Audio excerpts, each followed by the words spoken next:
It is 7 o'clock on December 15th, 2025, so I'm calling the Weston Board of Education regular meeting to order. Let's all stand and say the pledge. I pledge allegiance to the flag of the United States of America and to the republic for which it stands, one nation, under God, indivisible, with liberty and justice for all.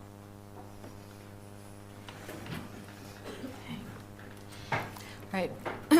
Before we start our regular meeting tonight, it's important that we recognize two former board members who have recently served, and I'm going to turn it over to Sharon and to Lisa to say thank you to very special people. I actually wanted to start, whoa, a little too close.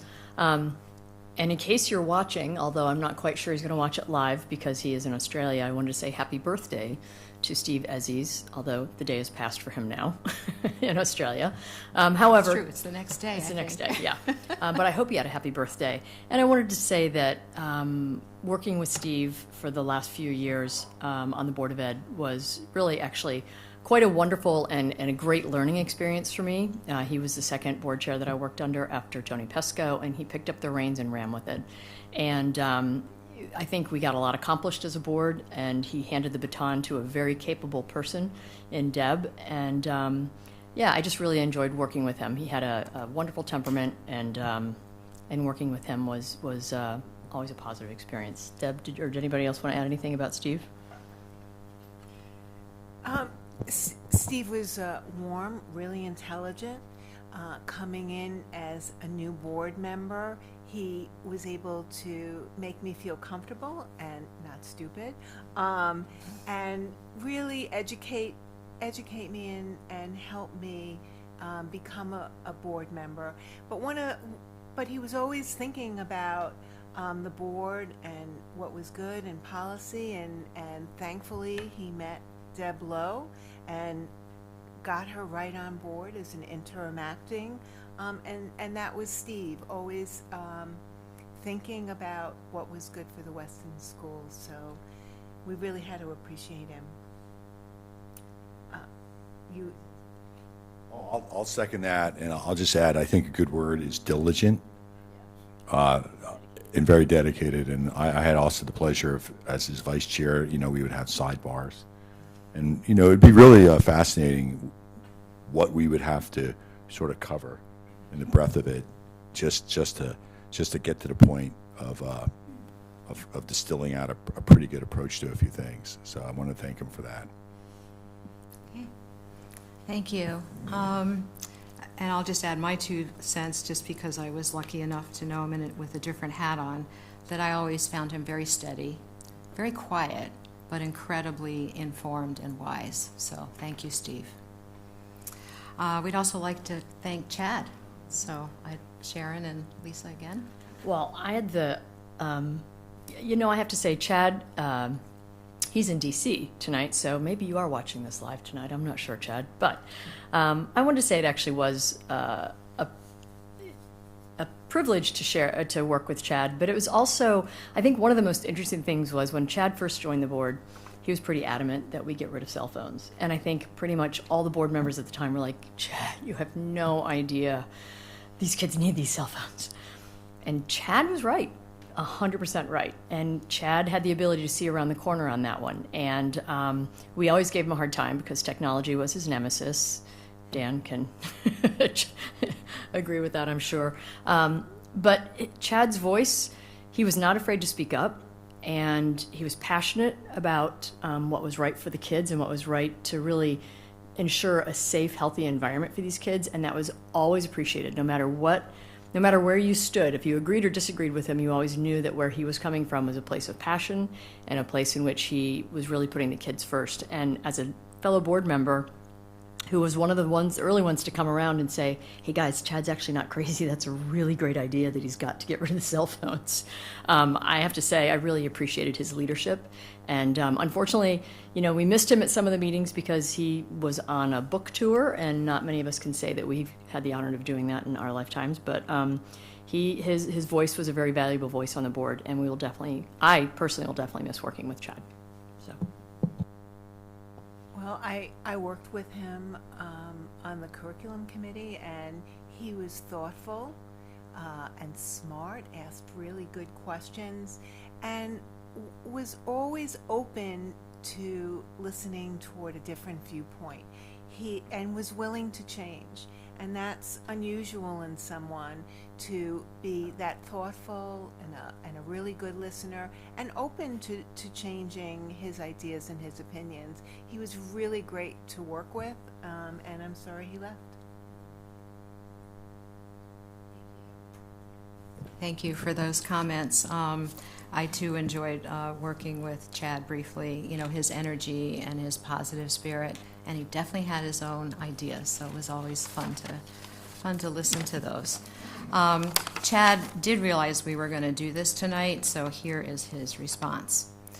I want to make a special call out to all the teachers and staff who keep the Weston, Connecticut school system running. Thank you for your dedication to our community and our kids. It's been an honor to support you in whatever ways I could. Teachers, you are the engine that make our schools go. Thank you for all that you do. So that's from Chad. So thank you. Turn it off. This is going to be interesting. All right. Now, speaking of technology, I can't work it. We're privileged to hear the Student Board of Education representatives. And Jack and Izzy, it is all yours. Hi, I'm going to try to figure this out. Is this like a normal volume? Mm-hmm. Okay. Thanks for having us. I'm Izzy. I'm Jack. And we're going to say a bunch of things that you guys might not understand. So this is our recap of the past few weeks. Okay, so we've recently had our Pack the Pantry event, and we've raised lots and lots of just non-perishables for the town of Weston. And overall, it's just been a huge success this year, as we've gotten, how many have we gotten? I think we got around 500 donations, and we had Ann Biggin from the Weston Food Pantry come and speak, and we had a few members of the Board of Ed also come to our assembly, so I'm sure you guys got the gist when you were there.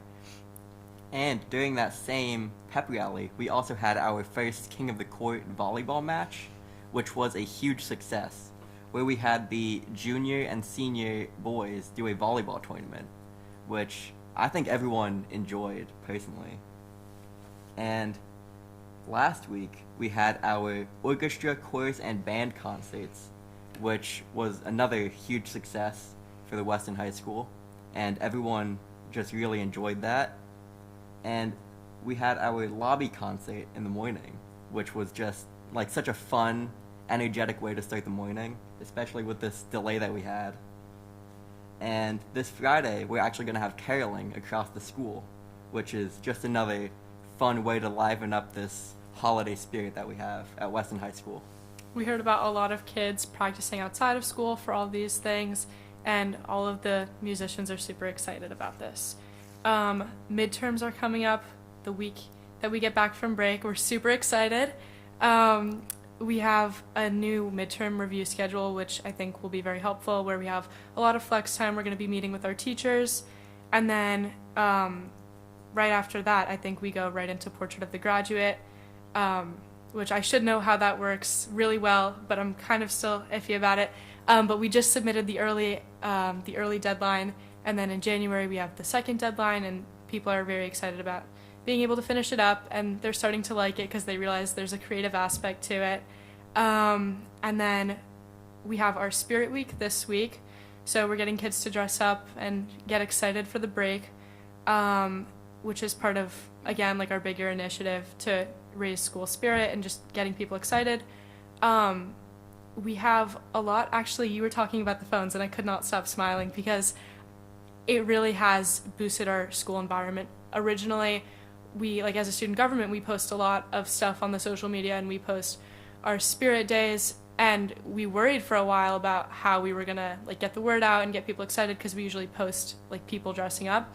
But since we've started doing digital cameras, we download the photos, we assign people in student government to take photos throughout the day, and then we'll download them all at the end of the week and then post them on Instagram, and it's very cute and nostalgic, and people like it better, honestly. And it is so much more fun because people don't worry about literally being photographed in school if they dress up, I guess, weirdly. I don't know, but it's nice to not have the phones out. And then we have X period, which is our traditional, like, it's like a little flex time, and each teacher will host their own activity.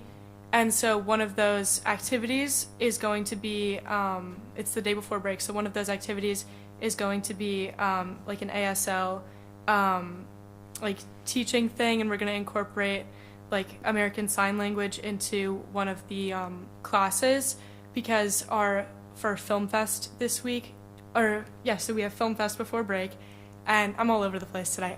We have Film Fest before break, and we usually like watch a movie about like current events, and so our film this year is Coda, and it features like a lot of American Sign Language, and so we're incorporating that, a little learning aspect, into our fun time. And that's all we've got. Thank you for listening to that ramble. Well, that's tremendous. Thank you. What a high school. That's great. You know, sounds fun. Sounds like a great I know. setup. And I have a question for you guys, getting in the holiday spirit here. You guys are Christmas caroling, correct? Yes. And where are you caroling? Just around the halls? Are you going out to places? We are going around the halls. I think that you can buy a carol is how we usually do it. I think in that's past years. great. Yes. That's fantastic. Great job. Great job. Thank you very much. All right, we're moving on, and Jack and Izzy, you're welcome to stay, but you don't have to stay for the remaining portion of the meeting. So anyway, thank you very much for your time out of your busy schedules. Thank you for having us. Can I have a motion to approve the minutes from November 17th, December 1st, and December 11th? Move that the Weston Board of Education approve minutes from the November 17th, 2025, December 1st, 2025, and the December 11th, 2025 meetings. Second? I second. Thanks, Lisa. All in favor? Aye. All opposed? All abstain? Aye. I have to abstain from some. I have to abstain from the, So should we do it individually? Oh, my gosh. because we didn't, different meetings we were there for and others we weren't. Ooh, all right, my bad. Can we undo that motion? Yeah, we can, Just like, Okay. yeah, take it back. all right. All right, so here we go again. November 17th, go ahead, go All for right. it, Dave. Move, let me find it. Move that the Weston Board of Education approve minutes from the November 17th, 2025 regular board meeting. Second. A second. All in favor? Aye. All abstains? December 1st. Move,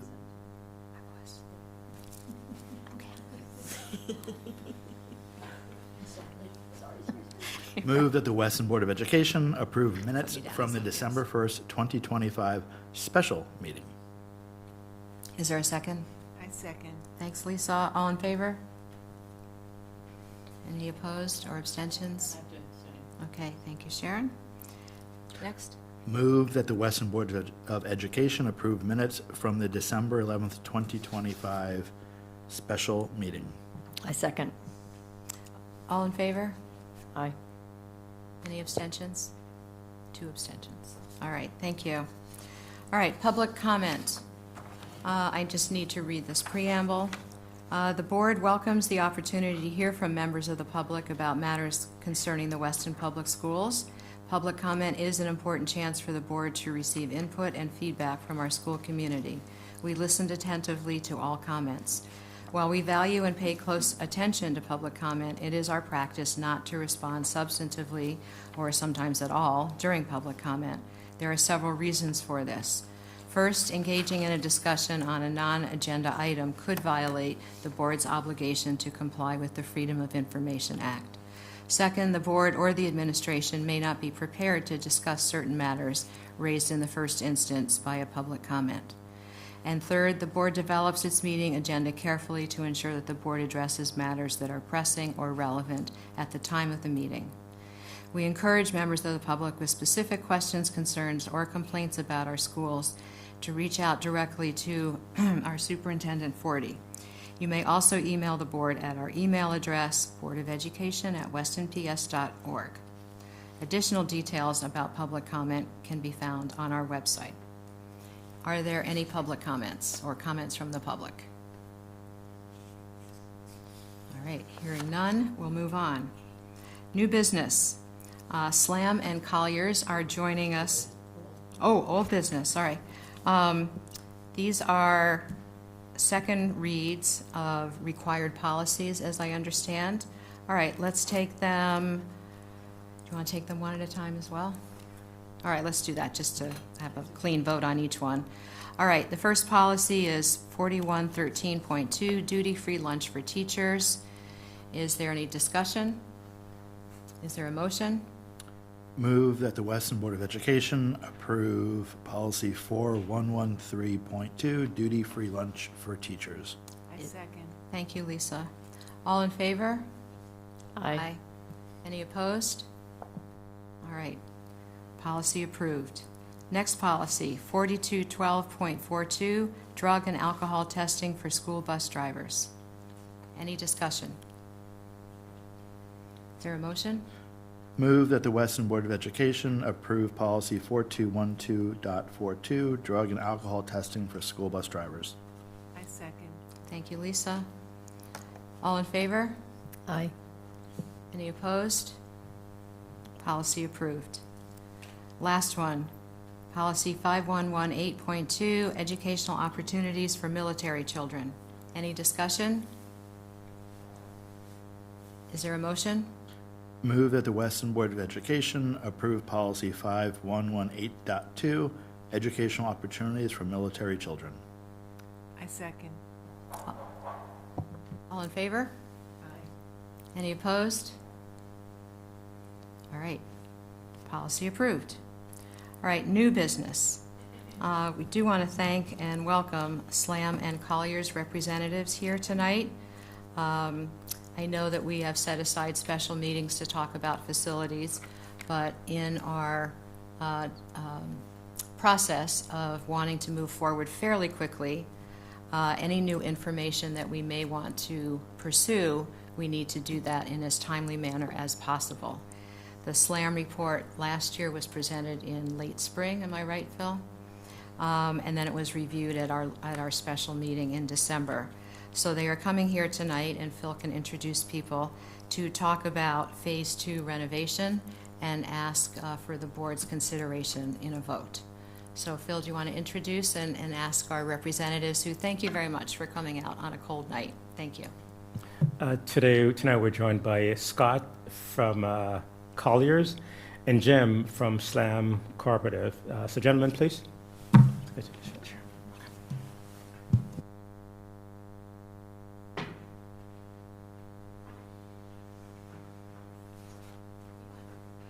Wanted to push the table up a little bit. You know, you seem like you're at the bottom of a football field way back there, but okay. I'm a loud talker, so Okay. And I think there's a mic too, so.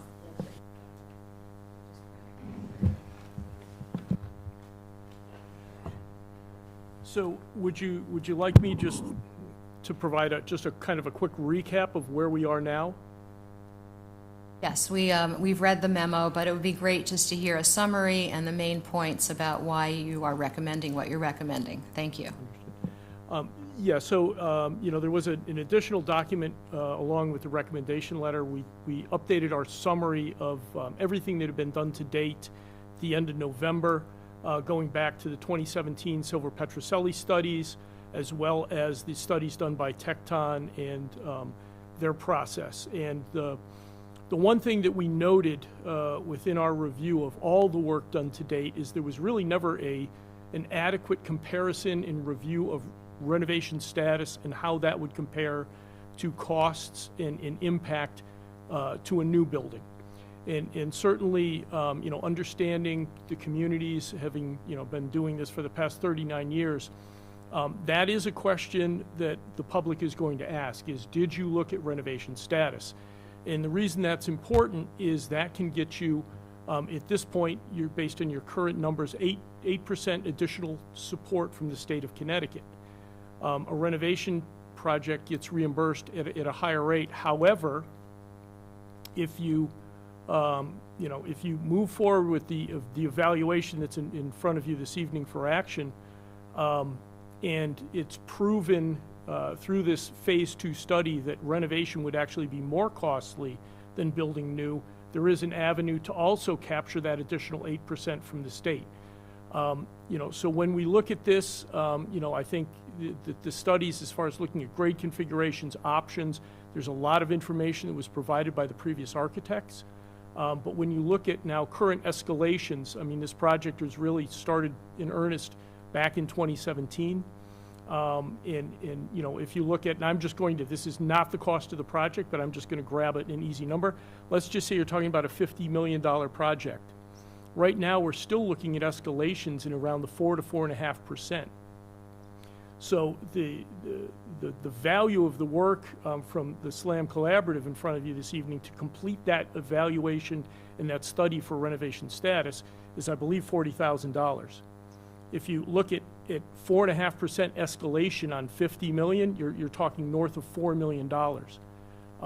And again, I think without doing this study, I would strongly anticipate that the public's going to request it. Delaying it anymore, I think, is just going to push things down the road a little further.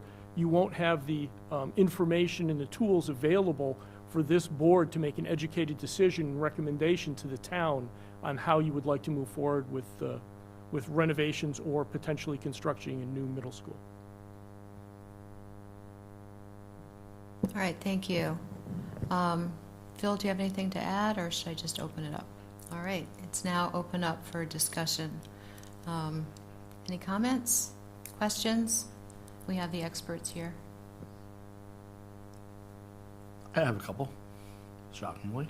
No, go. Couple questions. So I think you mentioned $40,000 is the cost of the phase 2? Correct. Okay. How do you know, so number 2, determination from the design team if a renovation project would cost less than a new building. How do you know what you're looking for if we don't know what we're building or renovating?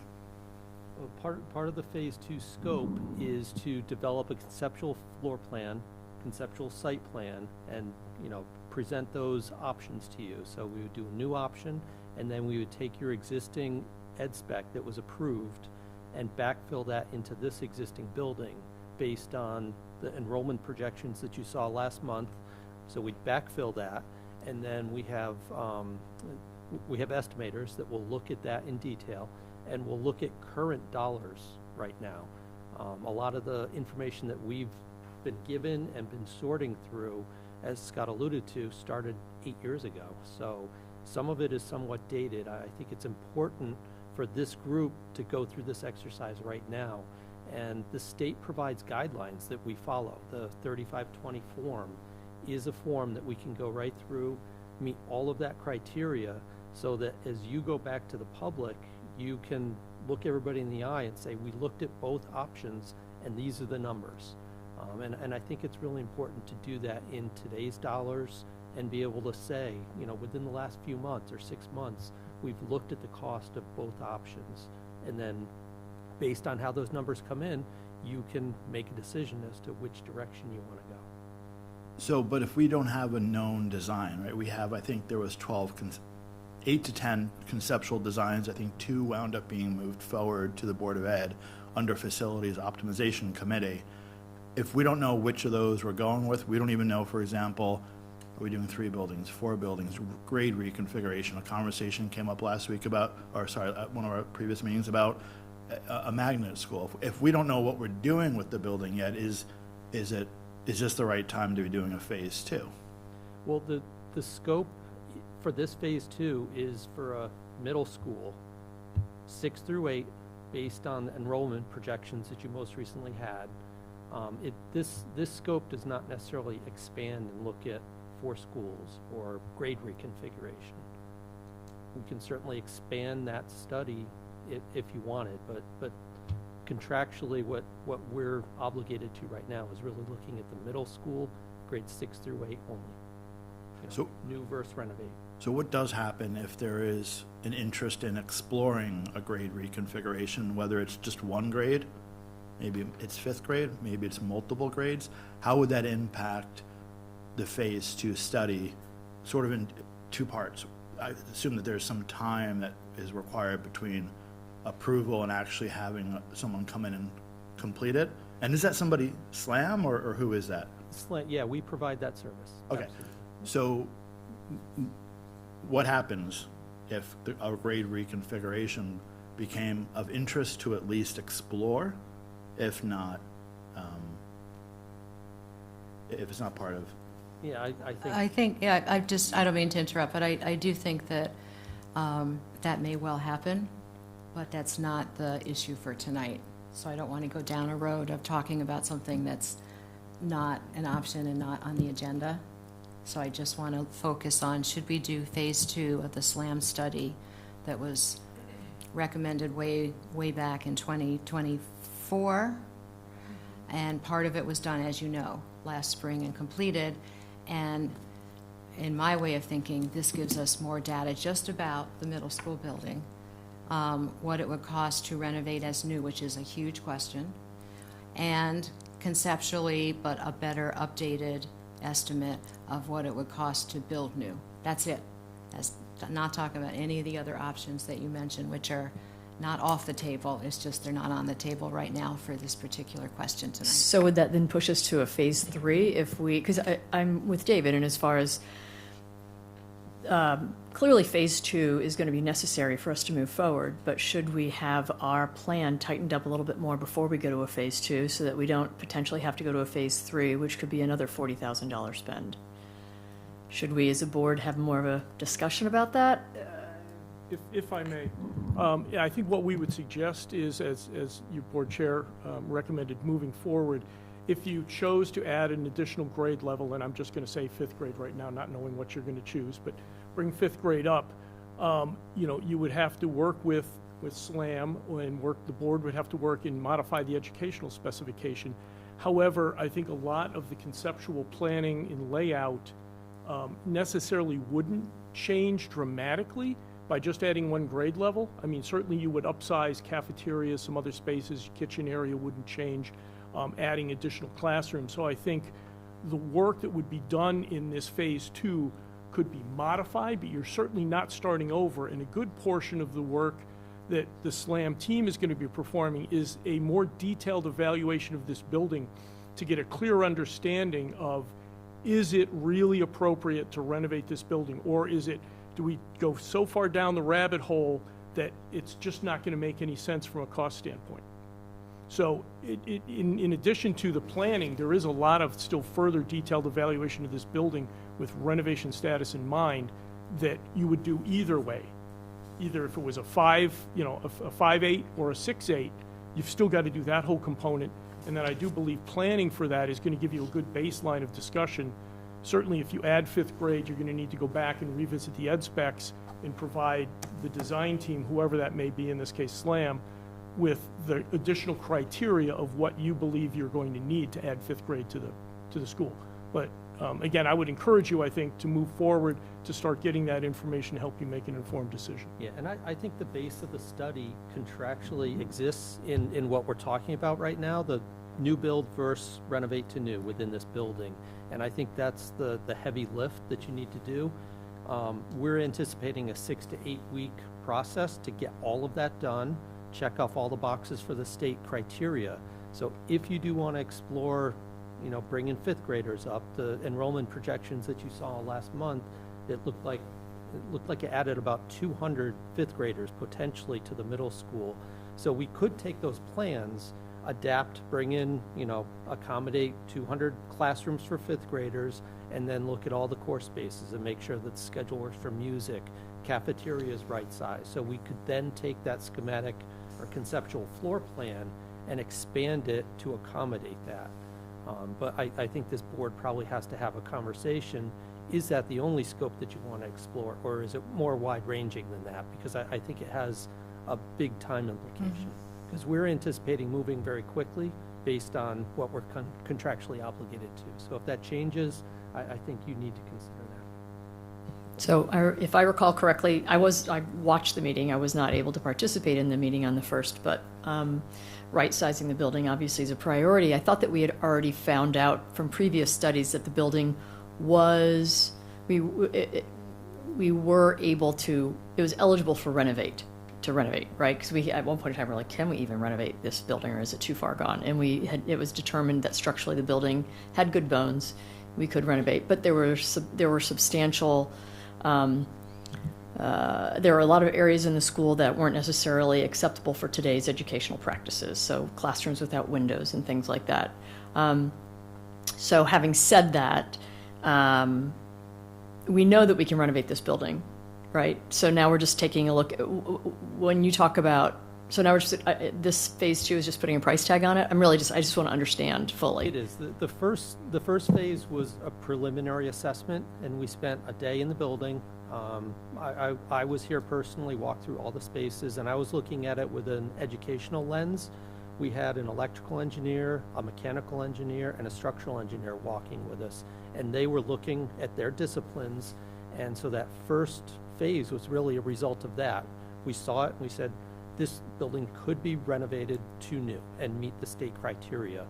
The big question is, how much does that cost? So if we get into the ed spec and we're looking at classrooms that are 600 square feet and the ed spec says they need to be 650 square feet, do we assume that we're then moving a wall over slightly to accommodate a 650 square foot classroom?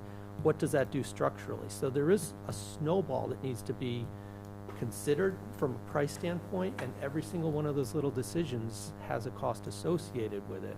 And that's really the intention of the comprehensive assessment, is to spend a little bit more time in the building, come up with a plan that we can then price, accurately. And just to build on that, again, can you renovate the building? I mean, right now what Jim is saying is structurally, yeah, it would appear yes. The answer is yes. But if you want state support, you have to have the architects, they'll sign and seal an estimate form that says, yes, we truly believe, and we'll work with them on that, we truly believe that it's cheaper to renovate than to build new. If it is not, you can still renovate the building, but you're not going to get any state support, and that's the key. The Silver Petroselli and Tectine reports talked about and said, here's an option where you could renovate. Yes, you can, but they never did the detailed analysis. There was some very high-level numbers where they used the exact square footage cost in both options, and both options they said was in essence the same. They never went through the detailed analysis of looking at it, how it compares to an ed spec, and how it would really work, and if in fact it would be cheaper than building new. So I was a little confused by one of the things in the last meeting, in that obviously the state prefers a renovation over new construction if possible. And there was a part of the meeting in which someone said that if you can, you mentioned it tonight, if you can prove that new construction is cheaper than renovation, then you get bumped up to the renovation reimbursement. There's precedent for you to get it increased. It's, I'm not going to say anything is a given with the state of Connecticut, but we've had success writing a letter saying it's cheaper to build new than.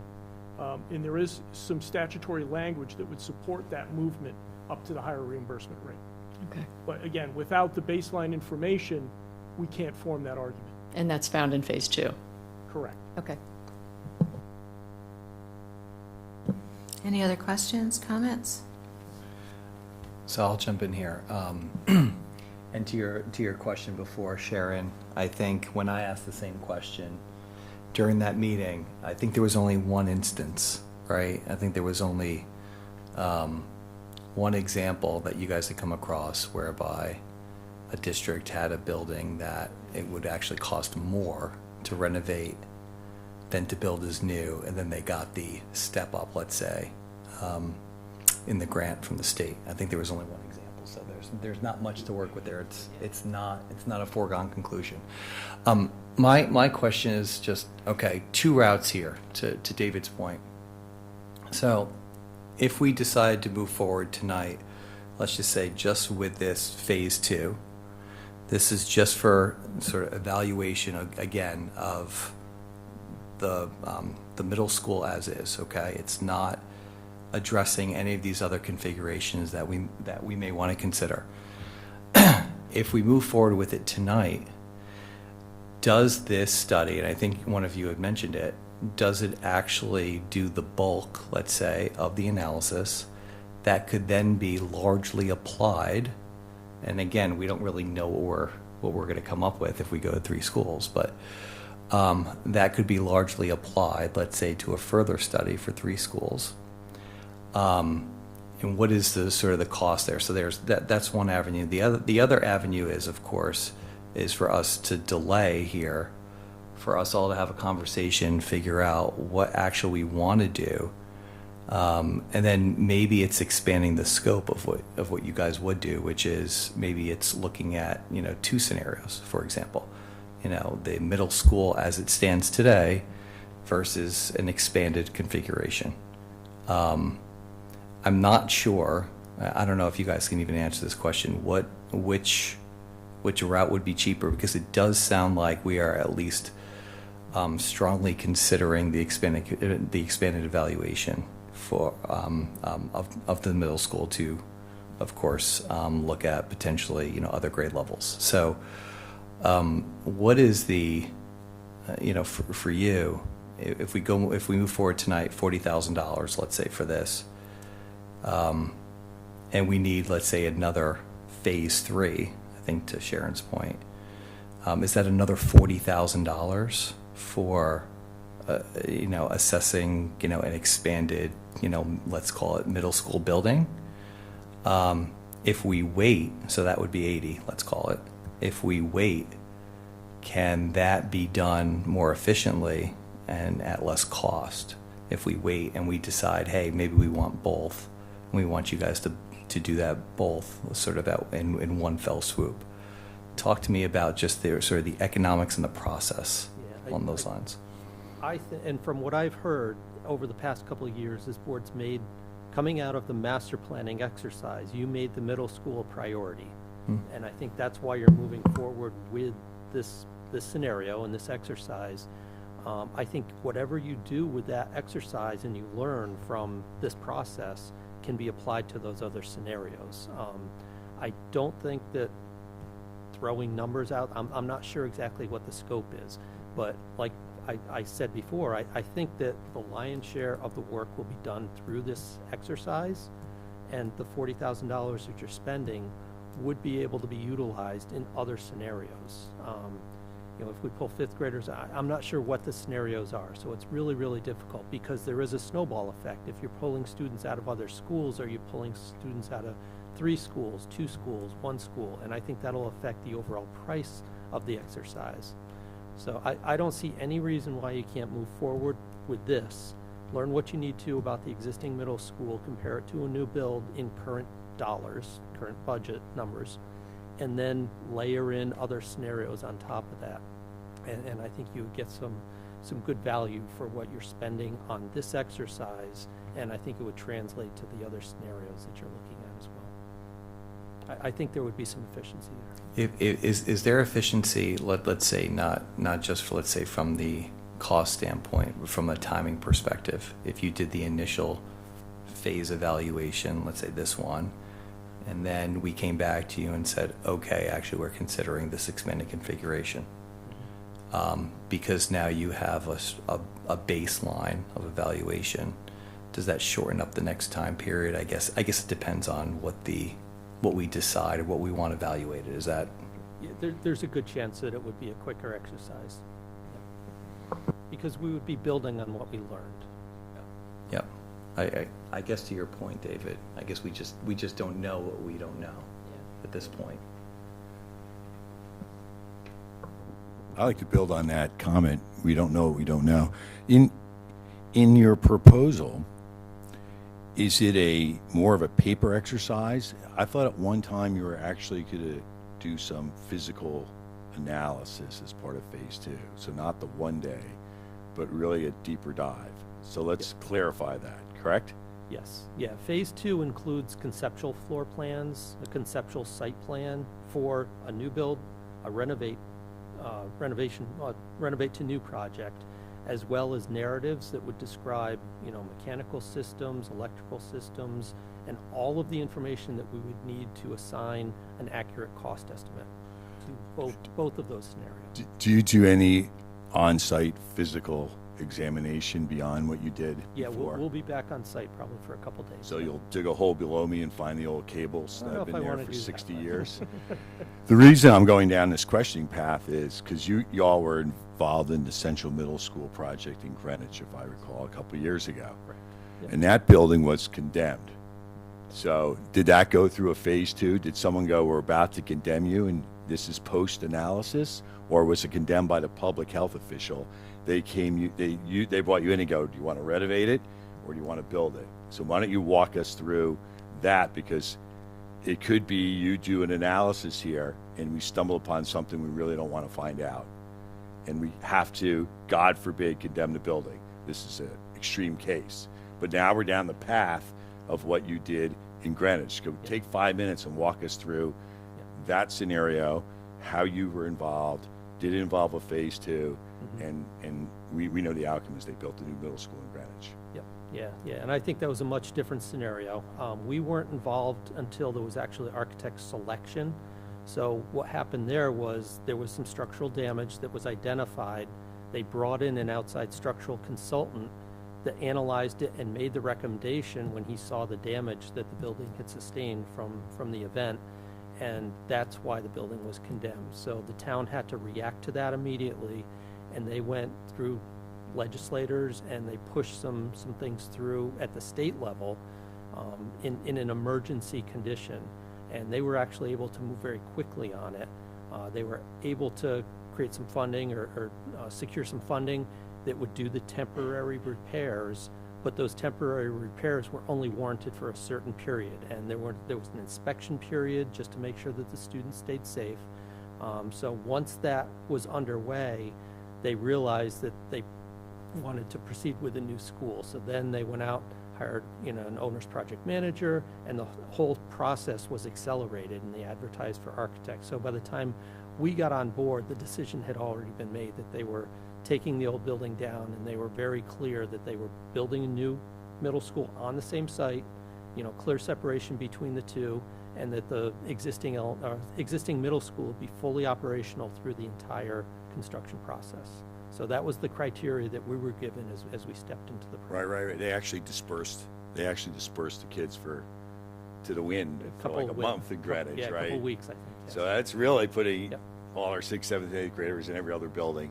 And then they got 20% reimbursement, which was, I think, what you've alluded to, that if we're savvy, we can go up from 12 to 20 on a new build.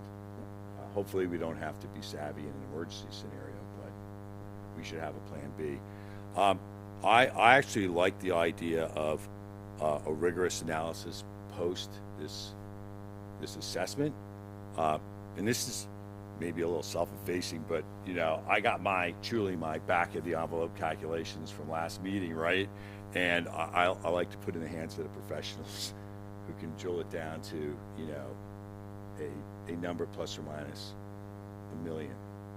So I think it's a very worthy exercise, and I'm listening that you can scale it out if you have to, right? So if you have to scale it out to some other choices, whatever avail ourselves to, that's great. I mean, if we need to add students because we have a different educational model, or if we decide to add, different grade configurations, it's all scalable. So I like the idea of adding that discipline. And then for a little levity, because it's on agenda, I do have a pop history quiz that's fully in parallel with this, because you actually opened up the door when you said the focus has been on the middle school because it needs the most attention, right? So here's my pop quiz, and just laugh along with me, because it reinforces your point. And I think it reinforces the concerns of the board on the financials of the building. So here's the quiz. Who published a pamphlet in Philadelphia almost to the night 249 years ago this week, which was then read a couple days later to Washington's troops before they're at Valley Forge, before their famous crossing on Christmas Day. So does anyone know who wrote that pamphlet? I think Slam should answer. It's a $40,000 question. It turns out the name of the pamphlet was The Middle School Crisis #1.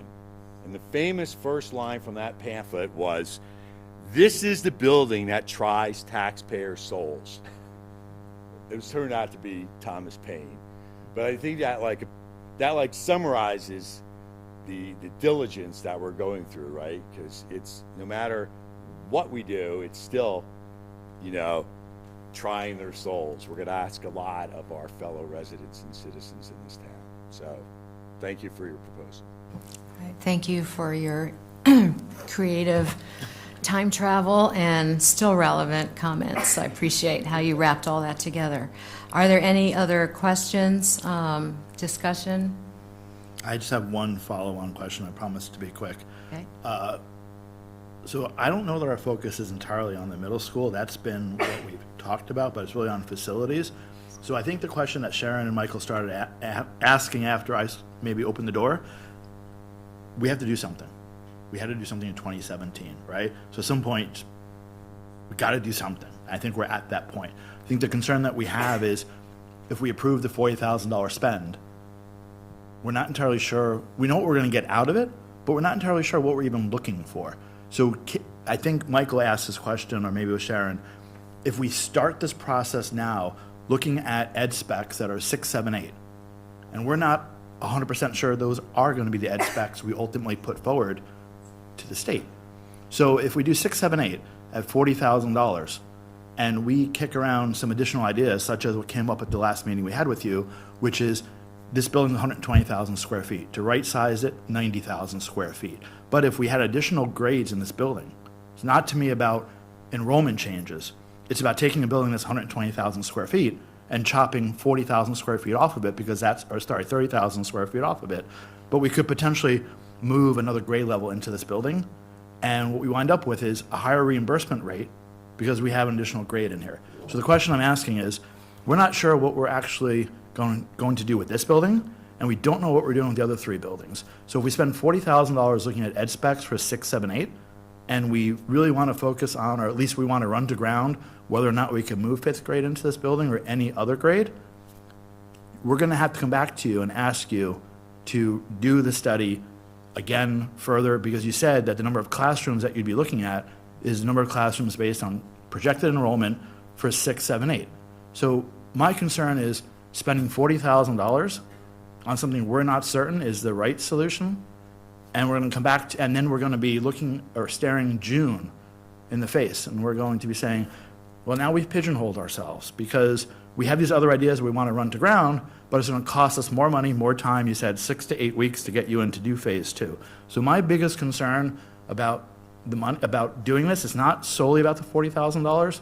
It's about spending $40,000 on something we're not yet certain of, or at least I'm not yet certain of, and we're going to have to come back to you and say to you, we want to do something different. So say no.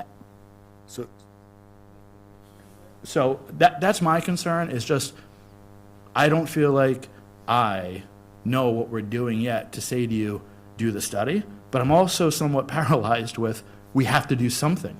And that is how I'm conflicted. And I've been on the board 5 years. We have to do something, but I'm not sure we're ready yet. Okay, we're getting into a chicken and egg thing, is a little bit what it sounded like, David, and I get it. And I sympathize. Those of us that are a little newer on the board, I think that, just sort of coming in a little bit, well, a lot later. I think the fact that we, out of this phase 2, would get some valuable information that's actually more specific and updated and talks about 2 important things that we have to know, no matter what we do, is how much is it to renovate this building as new, which we don't know. We don't have a good, up-to-date, comprehensive, detailed look at it. I also heard that even if you wanted to put, then say you wanted to put 5-8 here, that's not as hard to do as the initial work on 6-8. So that I'm sort of okay with saying, okay, we can revise it to include fifth, eighth as necessary. But it gives us a vital piece of information. The other vital piece of information we need is how much, because the estimate was very conceptual and very vague about a new middle school. And we have sort of this number that frightened the community and may yet again frighten the community. I get that. But we need to know what those are. And so we have to start, those are two big information pieces that we're going to need to know no matter what we do. No matter what we do. And I also think it helps us in our grant application process. The firmer those numbers are, the more solid those numbers are, the more we can say, yes, we think these are good numbers, the further down the road we can get with reimbursement rates. And some of it's on paper with the State Department. There's formulas. But there's also advocacy that we can do, either with the State Department of Education or state legislators. And the closer to kind of real, up-to-date numbers that we can stand behind, that we have, that helps our argument no matter what. So I think no matter what we do, we need these two pieces of information. And no matter what grant process we end up with, whether it's renovate or new or arguing and convincing somebody to get off of that ridiculously low rate for Weston, that we need those two pieces of information. And we have to do it in a timely manner. We have said at our last meeting that we want a referendum in November. So we have got to start putting some solid stuff on the table. And I think we are not going to abandon looking conceptually at 5-8 or putting 8th grade, somewhere else. We'll do all that, but we still need this information to do anything. So that's why I'm looking at it, and I brought it on the agenda tonight, and you and I had this conversation when we were making the agenda, is if the sooner we get this information, the better, and that's why we're sort of pushing it tonight and not waiting for our January facilities meeting. I'm going to say in defense of David, which I frequently am, I'm going to say in defense of David, I certainly understand where you're coming from, David. I hear you. As a town and as a board member who's been here for a while, there's a certain amount of consulting fatigue that we're experiencing, right? Mm-hmm. And so we've all been like, okay, we've done enough. We don't need any more. But to your point, Deb, we don't have any current numbers. And it's hard because we don't know exactly where we're going to go. I wish we did. I wish we as a board knew exactly. No, we're only going to have 3 buildings, or we're going to have 4 buildings. We're going to right-size buildings. We're going to reconfigure the grades. I wish we knew what we were going to do, but it is a chicken-egg thing. What are our options? And affordability is definitely one of the things that's going to steer our options. And I don't think we're going to really get any true affordability numbers to at least start this with until we've completed phase 2. I was hesitant about, saying yay on this as well, but and talking it through and in listening to what the comments are and we've got to start. And as a board, we've committed. I mean, we're now having twice a month meetings. We've committed. This is going to be the year. This is going to be the board that's going to push this thing through. And the only way we're going to do that is with current information. And so, yeah, I agree. And unfortunately, my fatigue, I'm going to have to just push through it, and we're going to have to get this information so we can move forward with this project, in my opinion. Hey, Deb, I have just one more question. If we voted tonight to move forward, how long until you start the study? And that you said the study itself would be 6 to 8 weeks. When would you start the study? So I'm trying to understand sort of what our time frame is to get that number back from you guys.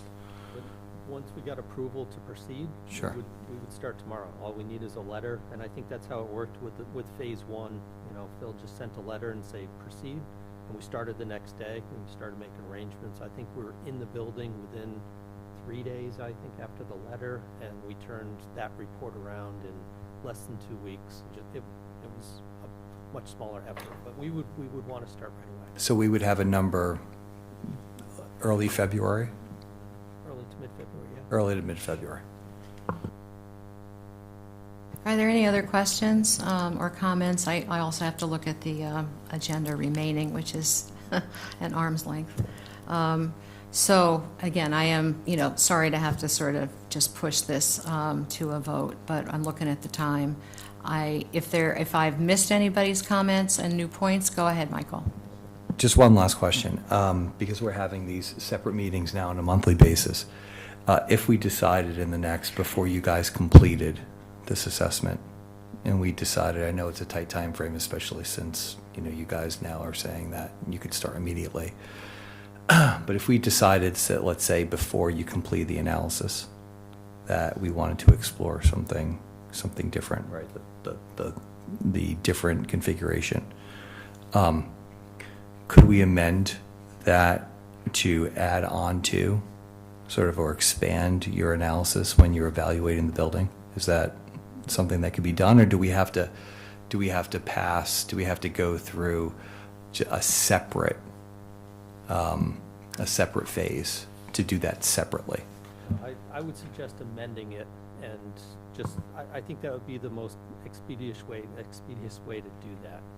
I think we could move quickly. Because Right. once we get moving, I think if you throw some curveballs at us or some options, I think it just becomes part of the process. And, we might add a week or two or, extend that deadline, but, yep. Yeah, I think that's a good point, and we'll know more in January when we have our next meeting. All right, is there a motion? Move that the Weston Board of Education move forward with Phase 2 of the Slam Weston Middle School renovation analysis as presented. I second. Thank you, Lisa. Thank you, David. All in favor? Any opposed? All right, unanimous. Thank you, everyone. Appreciate that, and thank you for being here in person tonight. Thank you.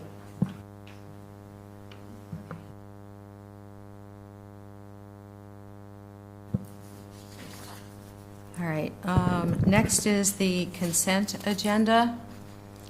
And I know that on the consent agenda is a staffing update, but I'd also just like the opportunity to just list the donations that are made, just because I think they're so impressive. One is Indie Robots for $2,000 at Hess from the PTO. Another is a donation to Hess from the PTO of Reading Zone Furniture. Sounds comfortable and cozy and ready to go. Then to the Weston Middle School. This is a private donation from, can I name the names? It's public information. Okay, all right. Which is Travis and Kate Worrell for a hydroponic garden, which sounds fascinating. So thank you to them. And also a donation from the PTO to the high school for Anne Frank Holocaust exhibit, which sounds very worthwhile. And the final donation, Chinese New Year celebration. Who doesn't want to have that? So thanks to the PTO for that. So anyway, is there a motion to accept or approve the consent agenda? It is? I was right that time. It's okay, I was right. Yes. Move that the Weston Board of Education accept the consent agenda as presented. I second. All in favor?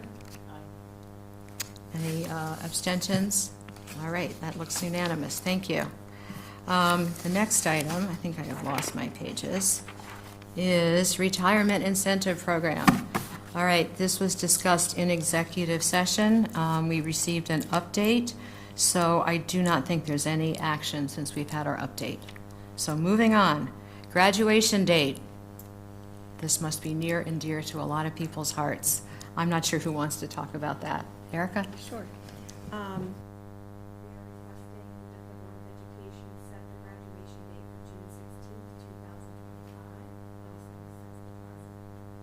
The class of 2026 graduates. This is the last day for students.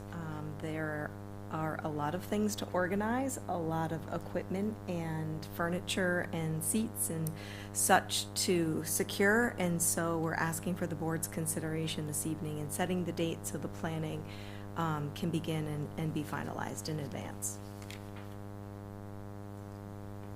Any questions or discussion? All right, is there a motion for that? Move that the Weston Board of Education set June 16, 2026 as the class of 2026 graduation date. I second. All right, thank you. All in favor? Yay. All right, get your caps and gowns ready. I have a quick comment. Yeah. Can we double check the World Cup schedule before we set that? I'm only kidding. Because I think Scotland opens up with Haiti at Rutherford that day. So if we can get there and back, I'm just messing. But the World Cup does open that day. Okay, thank you for that, Peter. Public Set it to record, All Peter. right, Set it if to I record. had to predict your comment, that would not have been it, but thank you.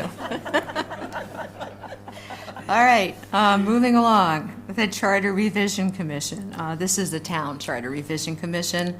They sent us a question that I think everyone read, which was, how does the Board of Ed feel about the number of members on the Board of Ed?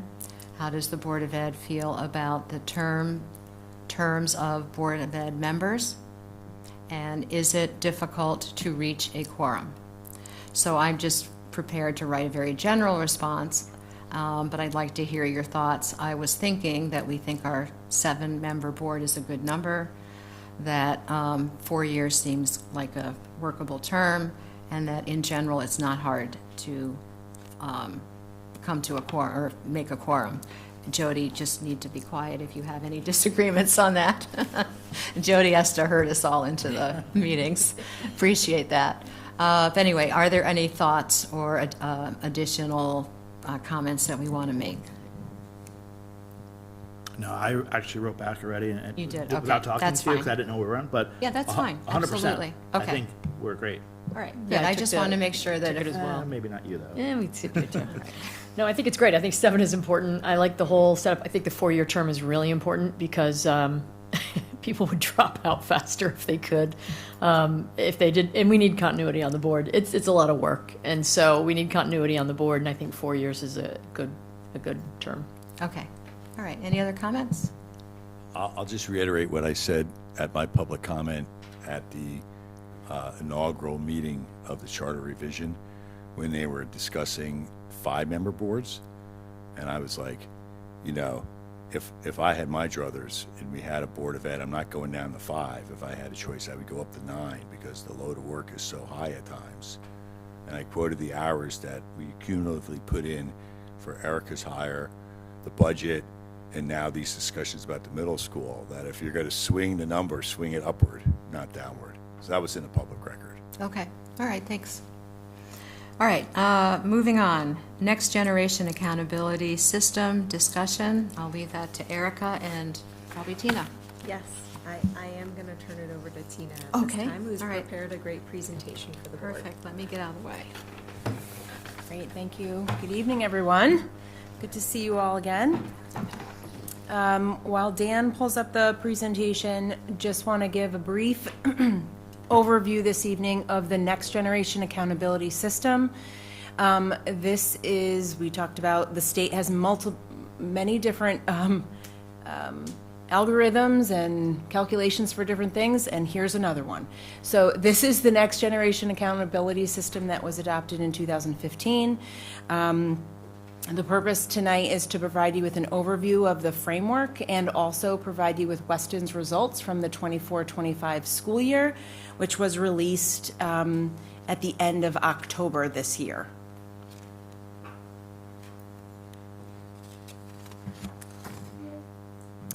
So our goals tonight are to explain the structure and intent of the Connecticut Accountability System, to review Weston's results and look at some 3-year trends, and then to also highlight some areas of strength as well as targeted areas of focus that will guide our continuous improvement efforts.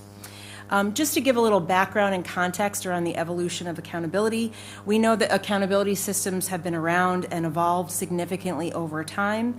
A lot of the early systems focused largely on compliance and inputs, and later models eventually emphasized proficiency and test scores, often in punitive ways. However, back in 2015, Connecticut adopted the Next Generation Accountability System, which represented a shift toward a more balanced, growth-oriented approach. It recognizes that school quality is multifaceted and that meaningful accountability must include academic growth, engagement, readiness, and access. So, as we share tonight's results for the 24-25 reporting year, our goal is to provide a clear and transparent analysis of how our schools are performing across these indicators and how this information aligns with our ongoing school and district improvement planning.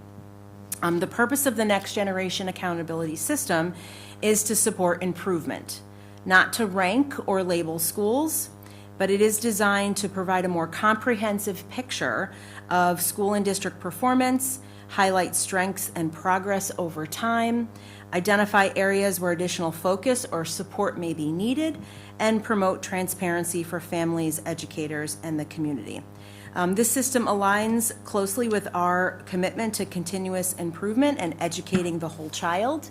It elevates the performance of all student groups, including our high needs supergroup, as the state calls it, because it includes students with disabilities, multilingual learners, and economically disadvantaged students. So when we speak about the high needs subgroup or performance area, that includes all three aspects of students. So this can be quite comprehensive. I just want to give a brief overview of the way in which schools and an overall district earns points to measure and be reported out on an accountability system. So Weston at the district level, which is the far right column, is evaluated against 12 indicators. And a district earns a total of 1,450 total points across those 12 indicators. Schools also earn points on various indicators, but depending on the grade levels that they serve, it determines which indicators that they're going to be measured against. So Hurlbut, for example, has kindergarten through second grade. They do not have any indicator other than indicator 4, which is on chronic absenteeism, because they do not assess students on Smart or Balanced. They do not have on track to high school graduation indicators. And so as the grade levels move up, the indicators change. The district, however, is scored on all 12 indicators. So this evening's presentation focuses on the district level indicators because as a district, we are rated against all 12. You can see that this accountability framework does not only focus on academic achievement, but it also focuses on growth. It focuses on absenteeism. It focuses on post-secondary preparation. It focuses on physical fitness. It focuses on arts access, and also tracking students into their post-secondary education paths. It definitely provides a more holistic and comprehensive, balanced approach to accountability versus just only looking at achievement. One thing you might notice here before we move on is that if you look at the numbers, there's no 3. Well, actually, there is a 3. Indicator 3 is on participation. So districts are scored and rated on their participation rates for all students in all content areas, so math, science, and English, when they're assessed. And they're also scored on participation rates, not only for all students, but also for the high needs subgroup as well. You may be wondering, why is this accountability system important to us? Not only because we like to dive a little deeper into our the holistic approach to the health and well-being of our district, but also this is how schools are determined whether or not they are a school of distinction. Okay, so this is another just visual representation of how the indicators are weighted, because as I mentioned earlier, each indicator may be scored differently depending on if it's an elementary school, a middle school, or high school. So you can see, it's a little blurry, but you can see the distribution and the balance of the percentage based on the academic achievement, which is in green. That's indicator 1. Indicator 2 is academic growth. So you can see that at the elementary level and the middle school level, there is a larger percentage of weight that's given to the overall accountability index. But at the high school, because it's only student achievement in grade 11, there is no growth indicator, so that's why you don't see indicator 2 there. So just wanted to show a little bit of a visual depiction of how the weights change depending on the indicators that are scored. We throw out a lot of different terms in education, so I just want to make sure that we're all have a common language as well as we look at some of these scores. The accountability index refers to the overall possible points that a district and or school earns across all the indicators that they can earn points on. So the accountability index is all of the indicators that you can earn points on versus a performance index, which is just the score that's related to indicator 1, which is based on performance, whether that be in ELA, math, and science. Okay, so we're going to get into it a little bit. This first slide shows you Weston's accountability index over the past 3 years as compared to the state. The state is on the left-hand side, and Weston is on the right-hand side. The goal or the target for the state is at 85 or higher, 85% accountability index rankings for districts or higher. And Weston's index has increased from 85.7 back in 2023. That's the end school year, 22-23. And this past year, we've improved to 87.1. The state benchmark for high performance, as I mentioned, is 85 or higher. And Weston has consistently exceeded this benchmark, demonstrating stable and sustained performance with incremental growth from a very high baseline from 3 years ago. So I gave you a cheat sheet because as you look at each indicator, it gives you a summary of all the 12 indicators and what they represent. As I mentioned, does this have a little laser on it, Dan? Maybe. Well, if it had a laser, the first 6 rows are 1A through 1F, and those are your accountability scores. Your performance index scores. So ELA performance index for all students, and then your ELA performance index for high need students. And it goes from ELA, math, and then science. So, in addition, then you go down to indicator 2, which focuses on growth, which is from 1 year to the next across ELA and math, because those are looking at growth scores when they're students in grades 4 through 8 based on Smart or Balanced.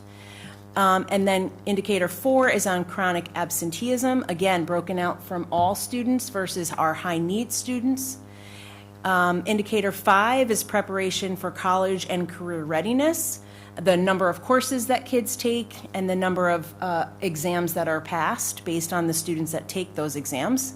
Indicator 7 is on track to high school graduation. Indicator indicator 8 and 9 is our 4 and 6 year graduation rates for all students and for high need students. Indicator 10 is post-secondary entrance. Indicator 11 is our physical fitness, where students have to perform on all 4 physical fitness exams in order to achieve all the points. And then indicator 12 is arts access. So it's all the options and courses that we offer in our district, both in music and art, and the number of courses that we offer for students in grades 9 through 12. So down at the bottom, you can see that the state provides this very robust calculation on how districts earn certain points across those indicators. You can see that there's a max number of points that you can earn across each one of those indicators. And then based on the total possible points, which is 1,450, how many did we earn based on our performance and the different indicators? We earned 87.1% of those points.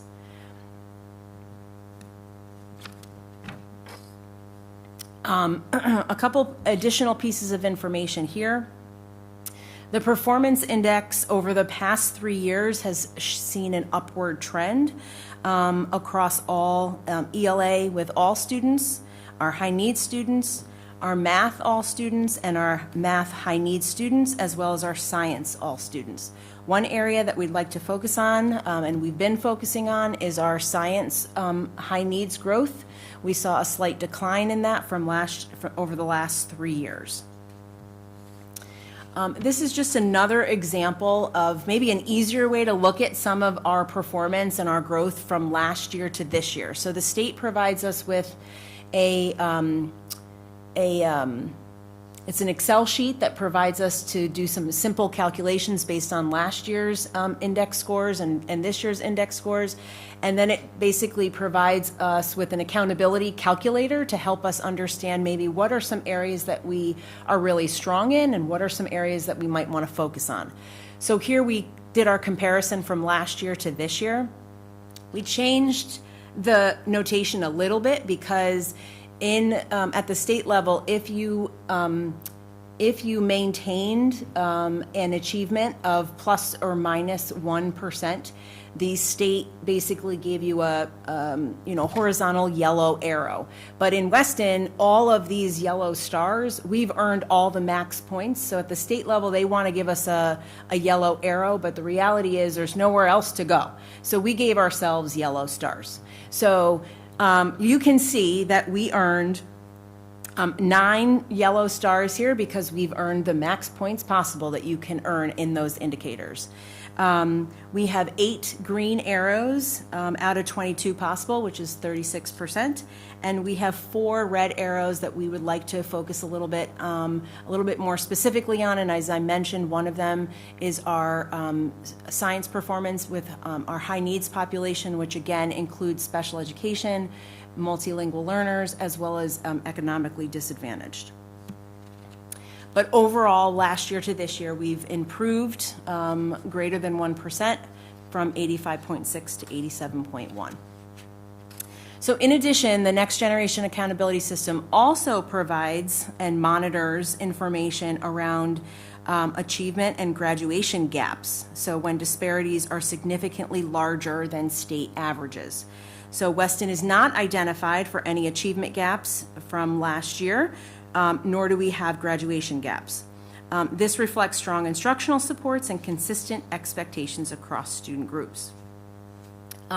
So these are the 2 definitions for whether or not a district is deemed as having an achievement gap versus a graduation gap.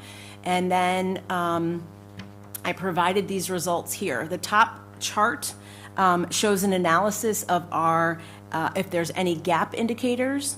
And how the state calculates that is looking at our non-high needs population compared to our high needs population. And basically, you look at those individual performance indices. If you've scored more than 75 points on those indicators, you have a max score of 75 as outlined by the state, right? And then you subtract 75 minus what our current high needs performance index is. And if it's greater than what the state gap is, then we have an outlier, and therefore we have a gap. In this case, we do not in any one of our content area specific performance areas. In fact, I analyzed it a little bit further. We're seeing that our gaps are slowly declining in ELA and math. ELA performance gap declined by 2.3% from last year, and 2% a decline in math. As I mentioned before, we are going to be highlighting and looking at our science performance over this year because we are seeing that we had a slight increase in our in the size of the gap by 2%. We don't have an overall gap as a district, but we're noticing that that number is slightly increasing, so that's an area of focus. Go ahead. Quick question. So you have the state numbers that the state provides. Yep. Does the state provide also numbers by DIRG, like composites by DIRG? I anticipated your question, Mr. Guido. We will get there in just a slight moment. Okay, and in the chart at the bottom. Quick question too. Sure. We're focusing on the science performance for high need students because there was a you said 2 or 3% or 2 or 3 point change. Mm-hmm. But what about, there's also a substantial change in the English proficiency and both literacy and oral. Yeah, so as a district, we have a very small population of MLL students in grades K through 12. That proficiency rating, and I analyzed it a little bit further as well. We have a total of 2 students in our population for our subgroup for high needs, in science in the high needs area. So, and across the district, we only have about 25 students in the MLL population K through 12. A multilingual learner, which is also our English language learners. Right, and so typically what happens when the state tracks the ELL or MLL students, they have to grow within 1 year in order to receive, in order for the district to receive the highest points. In Weston, typically an MLL learner or an ELL learner exits the program within 3 years or 4 years. So they take a little bit longer in order to meet those proficiency ratings on the lost links, which is the assessment that we use for oral proficiency. And so we monitor them closely, but based on this indicator and this framework, it's only based on 1 year. And we've seen that trends here in Weston, it takes more than 2 years for students to gain the language and language acquisition. Again, so they're typically in the program for 3 years and they leave it. So how many students do we have in this program right now? We have about 25 students in grades K through 12 that are identified as MLL learners. Most of them are in grades K through 5. Right. And by the time that they graduate 5th grade, depending on when they enter, that's when they exit the program. Because they've grown enough to maintain the language acquisition and they're no longer identified as an MLL student. Correct. Does that make sense? A little bit, because I'm still confused as to, I mean, we've seen a decline there, so why is it that that's not a concern, whereas you're talking about in the science area for high need students, it's a concern, but there are only 2 students that you're looking at there? So it's a different population, right? Because for MLL, it's over 13 grades. Okay. In science, it's over 3 grades, grade 4, grade 6, and grade 8. That's where they take the assessment for, Right. I'm sorry, grade 5, 8, and 11, sorry, for NGSS. Okay. Okay. And so, yes, we are looking at all of them. They're all important. And we're looking at individual students because we have the ability to actually drill down by student on the back end of the database. And we're trying to match and look at our different resources to help support those students that are identified for MLL and for students that are in our high needs population for science. Those are 2 areas of focus that we know we want to work on. Just wondering why there would be only 2 students in a high need science population if you just identified 25 students who are MLLs who would be in a high needs population. So there's 2 different buckets of students, right? We have 25 students that are MLL identified in grades K through 12. In the science area here, there are only students in 35 students in the high needs population for science in grades 5, 8, and 11. And of those students, 2 of them are MLL. No, but I guess why wouldn't it be, you just said 25 high need students in those grades of science? So a high needs population includes special education, MLL, and economically disadvantaged, right? So shouldn't they all be in that? There's only 3 grades as opposed to the 12 grades. Right. So the 3 grades where the science test is given. Wait, you said there were 25 students. Across 12 grades. So there's 2 different indicators. One indicator talks about science performance, and Sharon was asking specifically about a different indicator, which was indicator, what indicator? No, she was talking about English proficiency of L's, but I guess I was wondering if you just identified 25 L's, which would be high need students, then why would the size of the science high need students be so much smaller than a group of 25 high need students? So presumably, L's taking science, students with disabilities taking science, and economically disadvantaged students taking science, you would just think that would be a larger number than 2. There's only 3 grade levels, Right. 5, 8, and 11. So there's only 2 in the 5. But I thought you said there were 25. Across. So there's 2 different indicators. One is 12 one grades indicator, versus 3 grades. Oh, I thought she meant 25 in 3 grades. no. Okay. Indicator 2E And indicator 2F is what Sharon kind of shifted our gear towards, because she was looking at that number, that's okay, right? Which focuses on our 25 students across the district K through 12 that are identified as an MLL learner, an English language learner.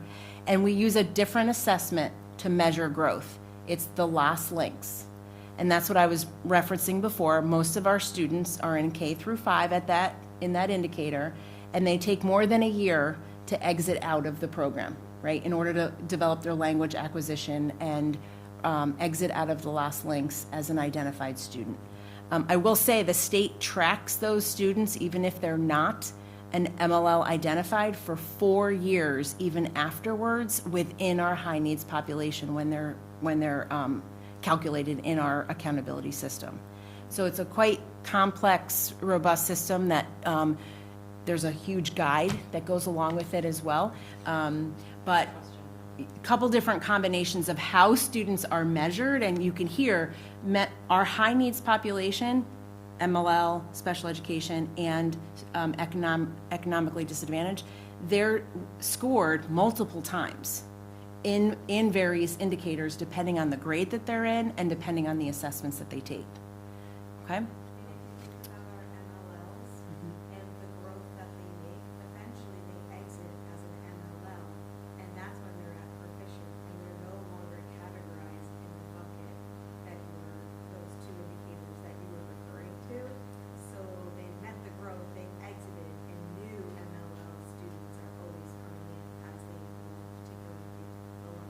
It takes like 3 years typically for them to graduate out. Yep.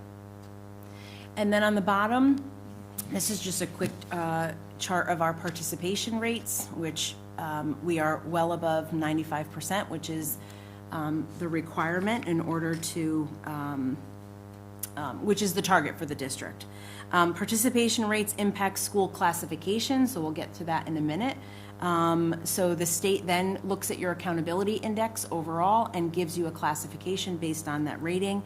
A school that would otherwise have been classified in category 1 or 2 and has a participation rate that is less than 95% for either all students or students with high needs in any tested subject automatically gets lowered to a different classification. So that's why participation rates is important.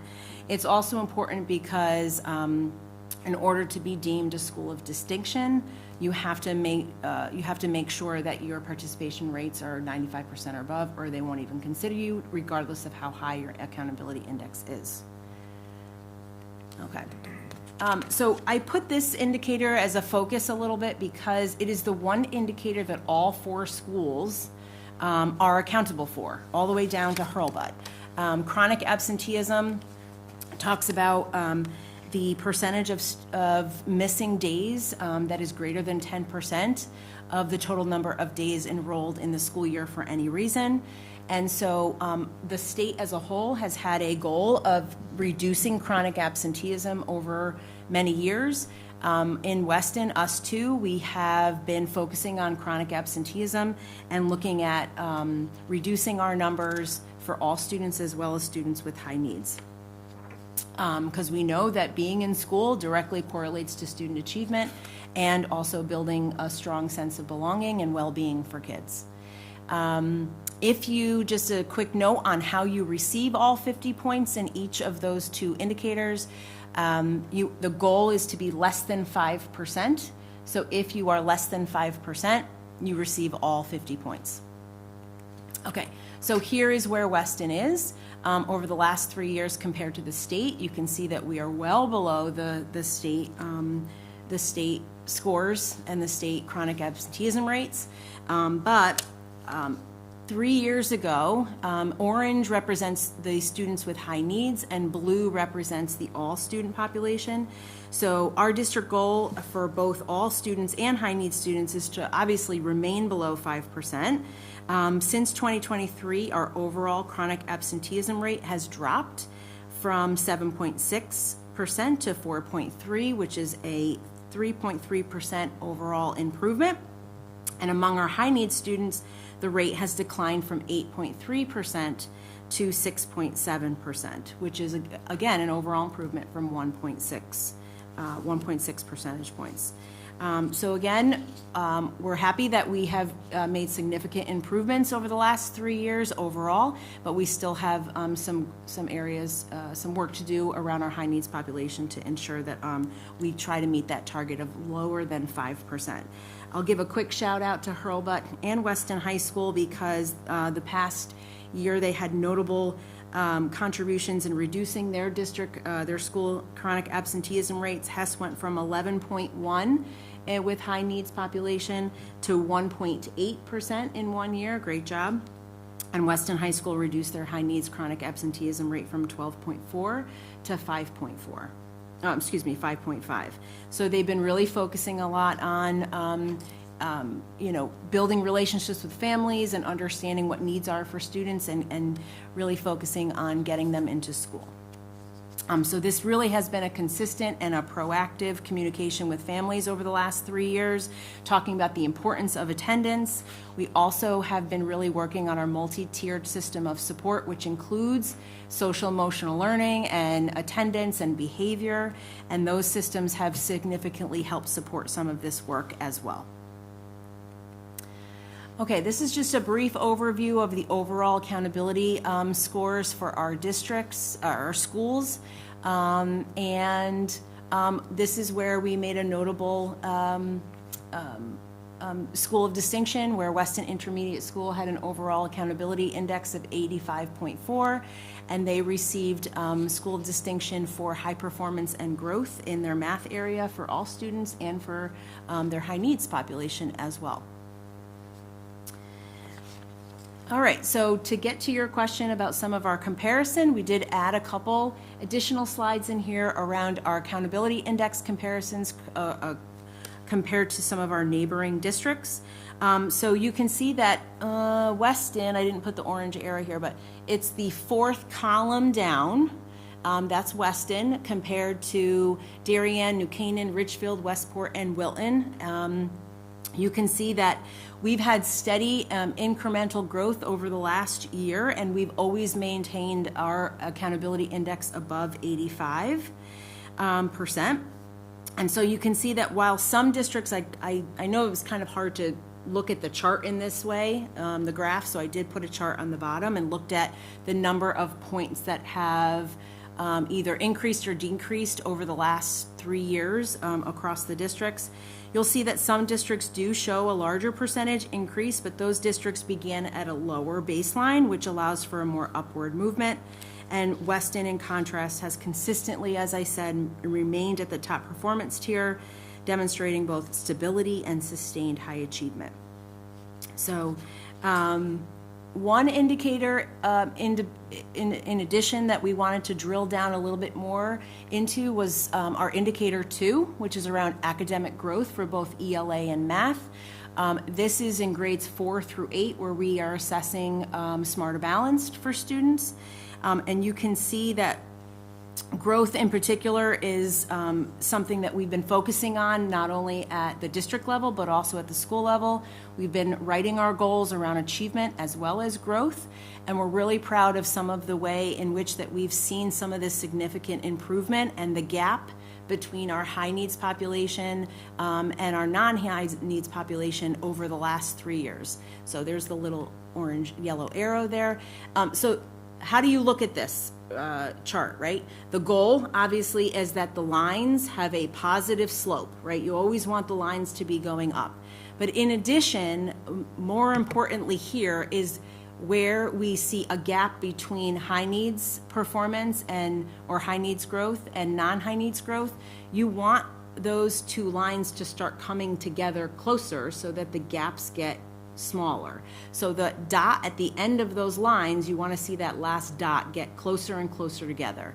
So over the last 3 years, you can see that we have closed that gap by 11.7 points. I put that chart at the bottom here for Weston. We've really been focusing on our growth for our high needs students, and we're really proud of the great work that our teachers and our students have been doing over the last 3 years, because we know that the amount of growth that our high needs population has to grow is typically 2.5 times their peer in order to close that gap in a shorter period of time. So we've seen some great progress in ELA.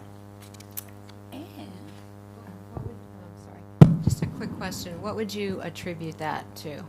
I mean, obviously we have a skilled staff, but is it programming? Is it small group time? Is it different strategies? Do you have a quick answer?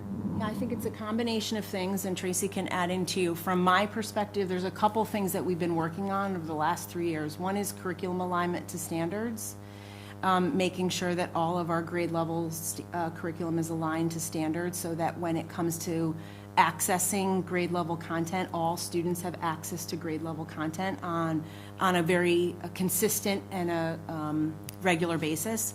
Also, we've done some presentations on our multi-tiered system of support.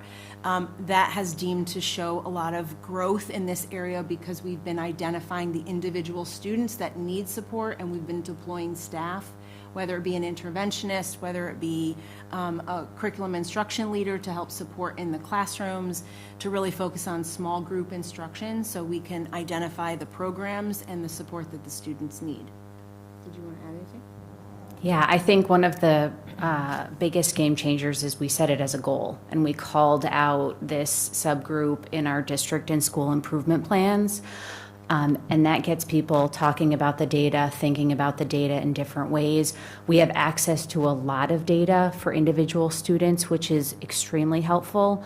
And I think in conjunction with that work, we've also improved our evaluation process within special education in particular to more effectively identify areas of concern and remediate where there are deficits while building on strengths. So I think it's been a combination of a lot of different things. May I add one more thing that I recently learned in the past few weeks? And that is the strategic nature for which we're utilizing staff, ensuring we're matching their level of expertise to student needs and being flexible in our thinking there. Absolutely. And look at this one. Save the best for last. So again, you can see that a positive trend line here for both high needs as well as all students. But look how much closer those two dots came over the last 3 years between the two groups. And we've seen such a great improvement and growth for our high needs students, 12.7 points over the last 3 years, which is definitely the positive trend that we hope to see. And we know that a lot of our practices are working, and we need to continue doing that. And I think, as Tracy mentioned, the power is in analyzing the data down to the student level, helping students build their own accountability systems for themselves, taking ownership for their learning, setting goals, and having adults support them in understanding where they need to go, and changing their mindset to believe that they can do it. I believe that that's a part of it as well. Okay, so just in closing, we have been doing, Tracy, Erica, myself, and the principals, we have been meeting and diving into each one of these school-level accountability systems for them, and we've been unpacking the data and the indicators on an individual basis. And we will continue doing that this school year. We will continue looking at and unpacking the data and identifying the individual students that are in our high needs groups and our subgroups to really match schedules, to match curriculum, and deploy staff and resources to individual students that need it most, so we can continue seeing those gaps grow and close over time.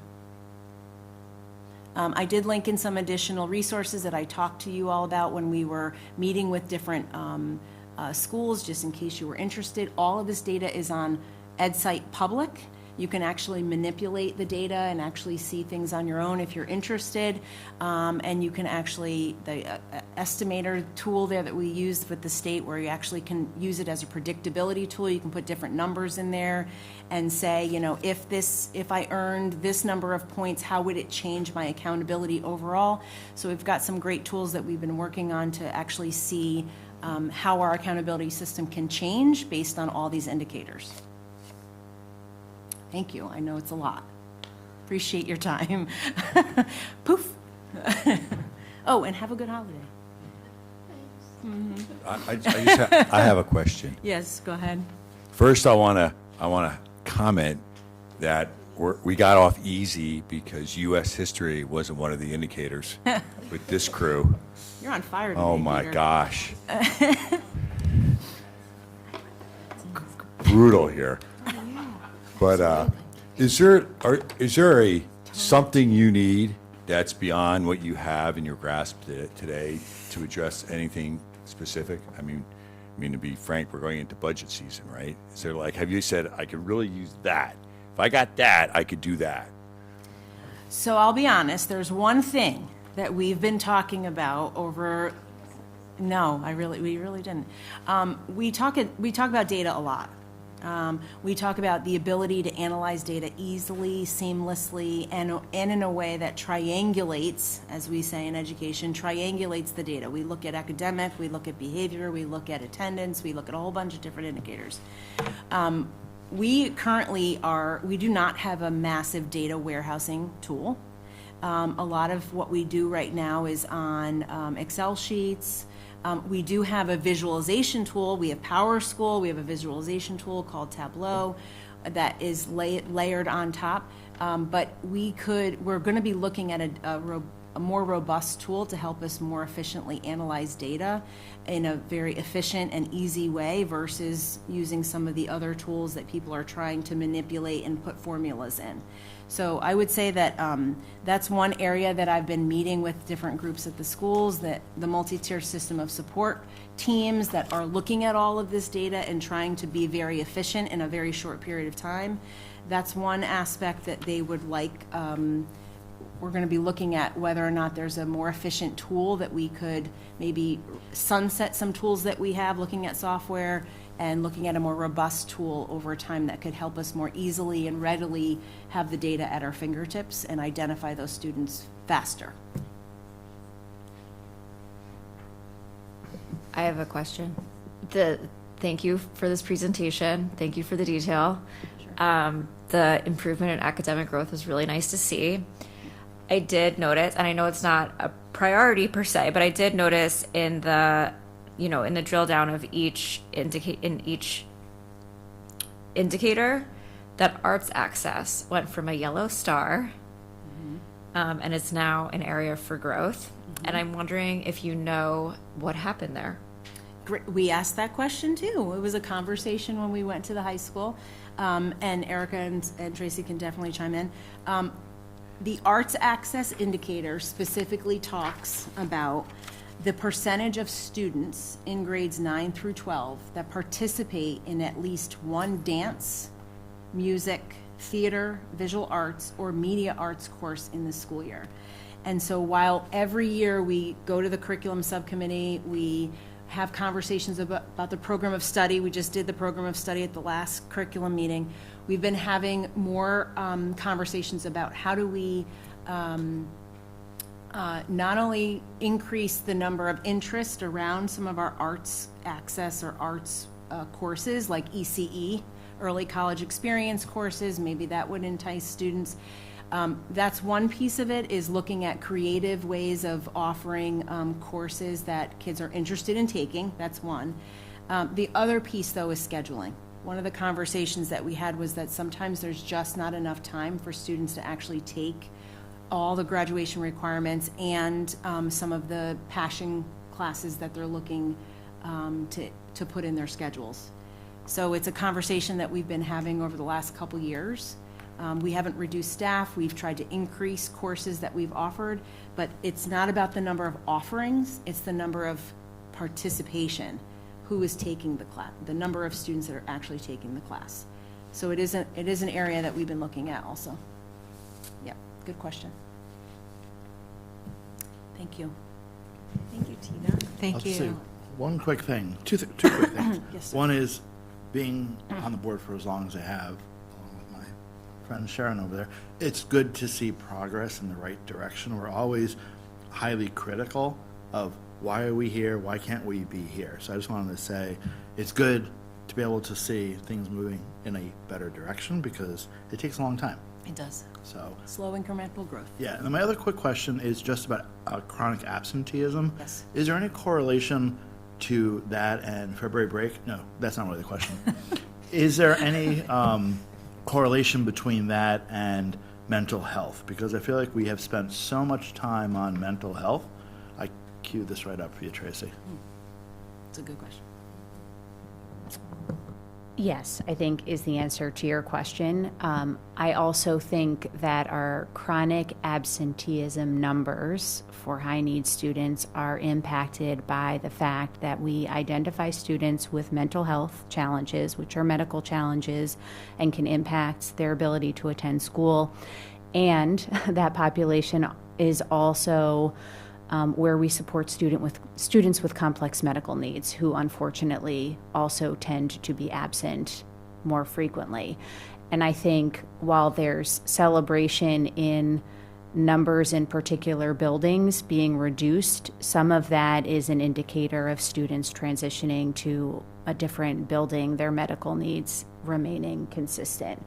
But we're like every other surrounding district. We're seeing a significant increase in mental health needs, especially at the middle school and high school level. I think we have a lot of robust supports in place to enable those students to access learning in a variety of different ways, but it's going to be really important that we continue to do that. That's not a trend that I see decreasing, unfortunately, in the short term.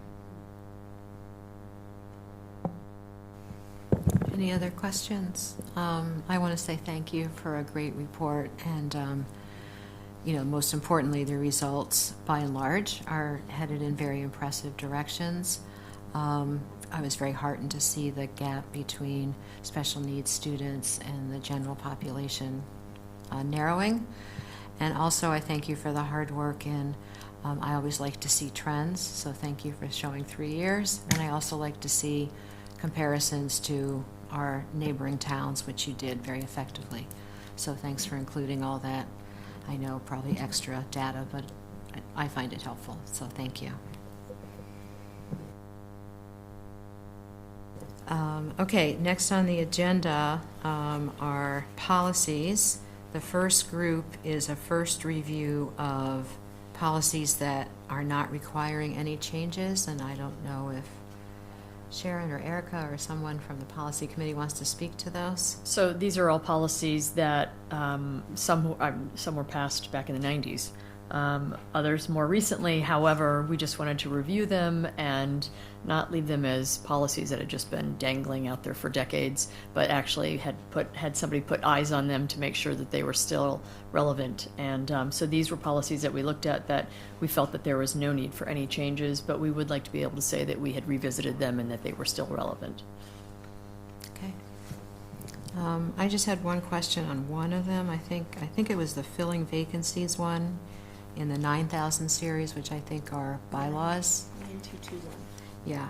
I'm just wondering why the Board of Selectmen does that, and if that's by town charter, then it's by town charter, but It I'm is just by town wondering. charter. Okay, there we go. That came up during policy. Yeah. Did it? I'm so sorry. No, that's great. We're all on the same Yeah, page. my friend who's in Ridgefield, and I think I asked Jessica, or who did I ask? No, Jessica wasn't on there. Okay, I asked Erica. You may have.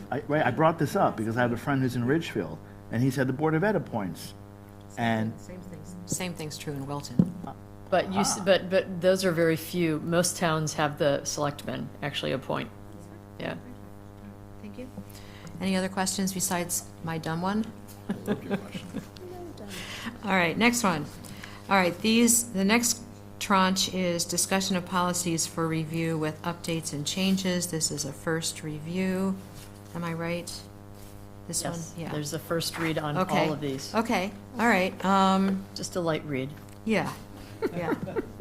And I got through a lot, but not necessarily all, so I will go through it again and send the policy committee any questions that I might have. Absolutely. Is that If you okay? could do that. So this is the first read. So we want to make sure that we're maintaining 2 reads so that this has all been part of the public agenda as well. So hopefully everybody who's watching or on a recorded meeting or live will have the time to go through any of these policies, and if they have any feedback, they can of course send it to the board as well. I'm the chair of the policy committee. Feel free to send anything to me directly or to the other members, David or Michael, and we can make sure that we address those in committee. So that's that, and hopefully we'll be back second time around, unless anybody has any discussions about any of these aside from the replacement. If anybody has any discussions, we can talk about it now, go back to committee, and then come back with the second read. Otherwise, we're Any just coming comments? back. So I have one comment that I'll continue to bring up that Sharon and I maybe don't see eye to eye on this one, but that's okay. Policy number 9325, so meeting conduct. It looked like when we were going through this in the policy committee, that there's a section termed public address, where I guess we were changing, and I'll highlight this now. I don't know if we want to discuss it now, but page 5? Page 5 under public address. So this pertains to public comment. And I noticed during the policy committee meeting that there had been changes that were made, I guess, before we met. And we got into a debate, I think the three of us and Erica as well, just with respect to, what we're trying to accomplish. I think I took one end of it. I think Sharon, you took the other, and David was probably a happy medium in between us. But we reduced the number of minutes per person that could provide public comment from 5 to 3. And then we also reduced the number of minutes. I guess it looks like we went from 20 minutes per topic, which typically then, in terms of how we've done in the past, we would vote then to, let's say, waive that time limit if there were such, number of people that would continue that discussion.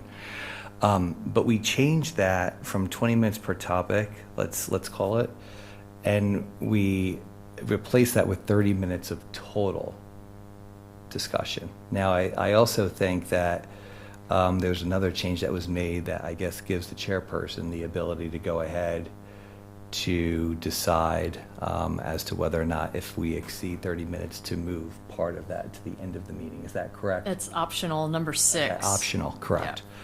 So those are 3 pretty significant changes. So I guess my question is where those originated from. I think Deb, you had some input into that. Is that correct or not? I certainly shared with Jody and maybe Okay. Sharon, and thank you, Erica, probably last spring. Okay, In okay. terms of the length of speaking Sure. per individual, that 5 seemed excessive, and I'm not sure that 5 minutes is that widespread. Yeah. So the recommendation was for something less, so it looks like 3. Yeah, most other surrounding districts do 2 to 3 minutes. Okay. Okay, so the 3 minutes, I've sort of come around to this. Look, if it were up to me, again, I think the spirit of the law here is that I want to give people in the community an ability to express their concerns or frustrations. And I think, as we've seen over the last few years, every once in a while, there aren't many incidents, but there are a few, where I think you have to give people an opportunity to just express concerns and vent, for lack of a better description. And so while I understand we want to be sort of efficient with everyone's time, I certainly do. I don't know that this is the best course of action to go ahead. In fact, I was going to go the opposite way that I mentioned in the policy committee, which was to actually eliminate the 20 minutes per topic altogether, so we don't have to get into the situation in a heated discussion where now we're voting on whether or not to allow additional people to speak about a topic. I don't think it happens often, but I think it's important when it does happen for everyone to give everyone a chance to speak. I understand there are also concerns on the other side that sometimes people take advantage of that. And I also understand that too. I think that's probably a minority of people that would even do that.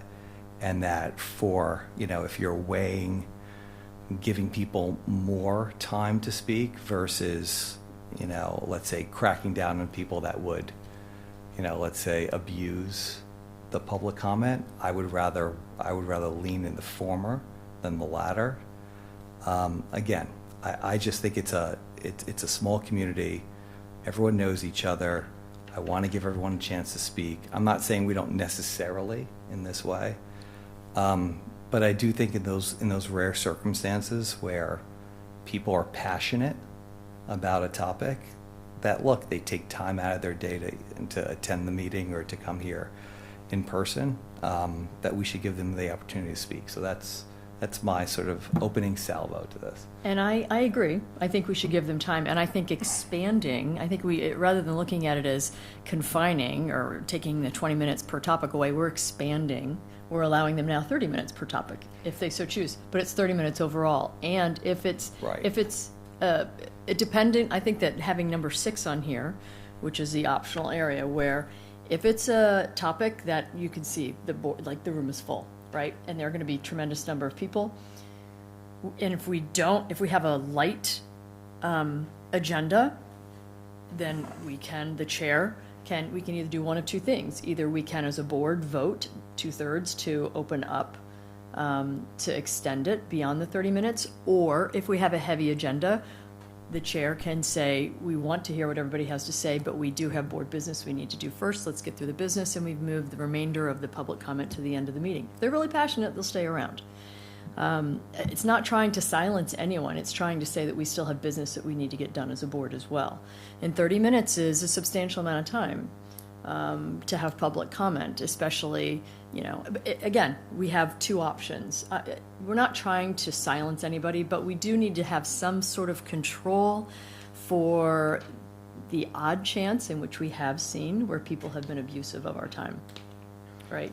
And I think that, sitting here and listening to a group of people read the names of everyone and their address and the names of their children that signed a petition is a blatant abuse of our time. Can I, a couple things.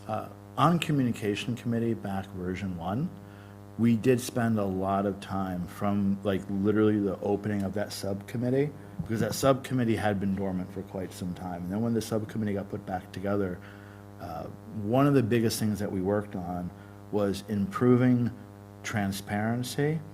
And it's not that I think we had a transparency problem. I think we had people thought we had a transparency problem. It was a perceived transparency problem.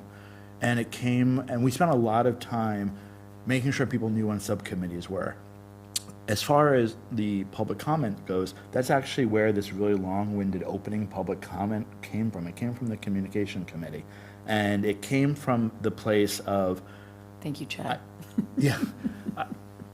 I think my concern is we're undoing a lot of the criticism we took, whether placed correctly or not, that wound us up into having a higher level of transparency, being more inviting to the community, explaining to the community why there are times where they make public comment and we look poker-faced, and why we don't respond.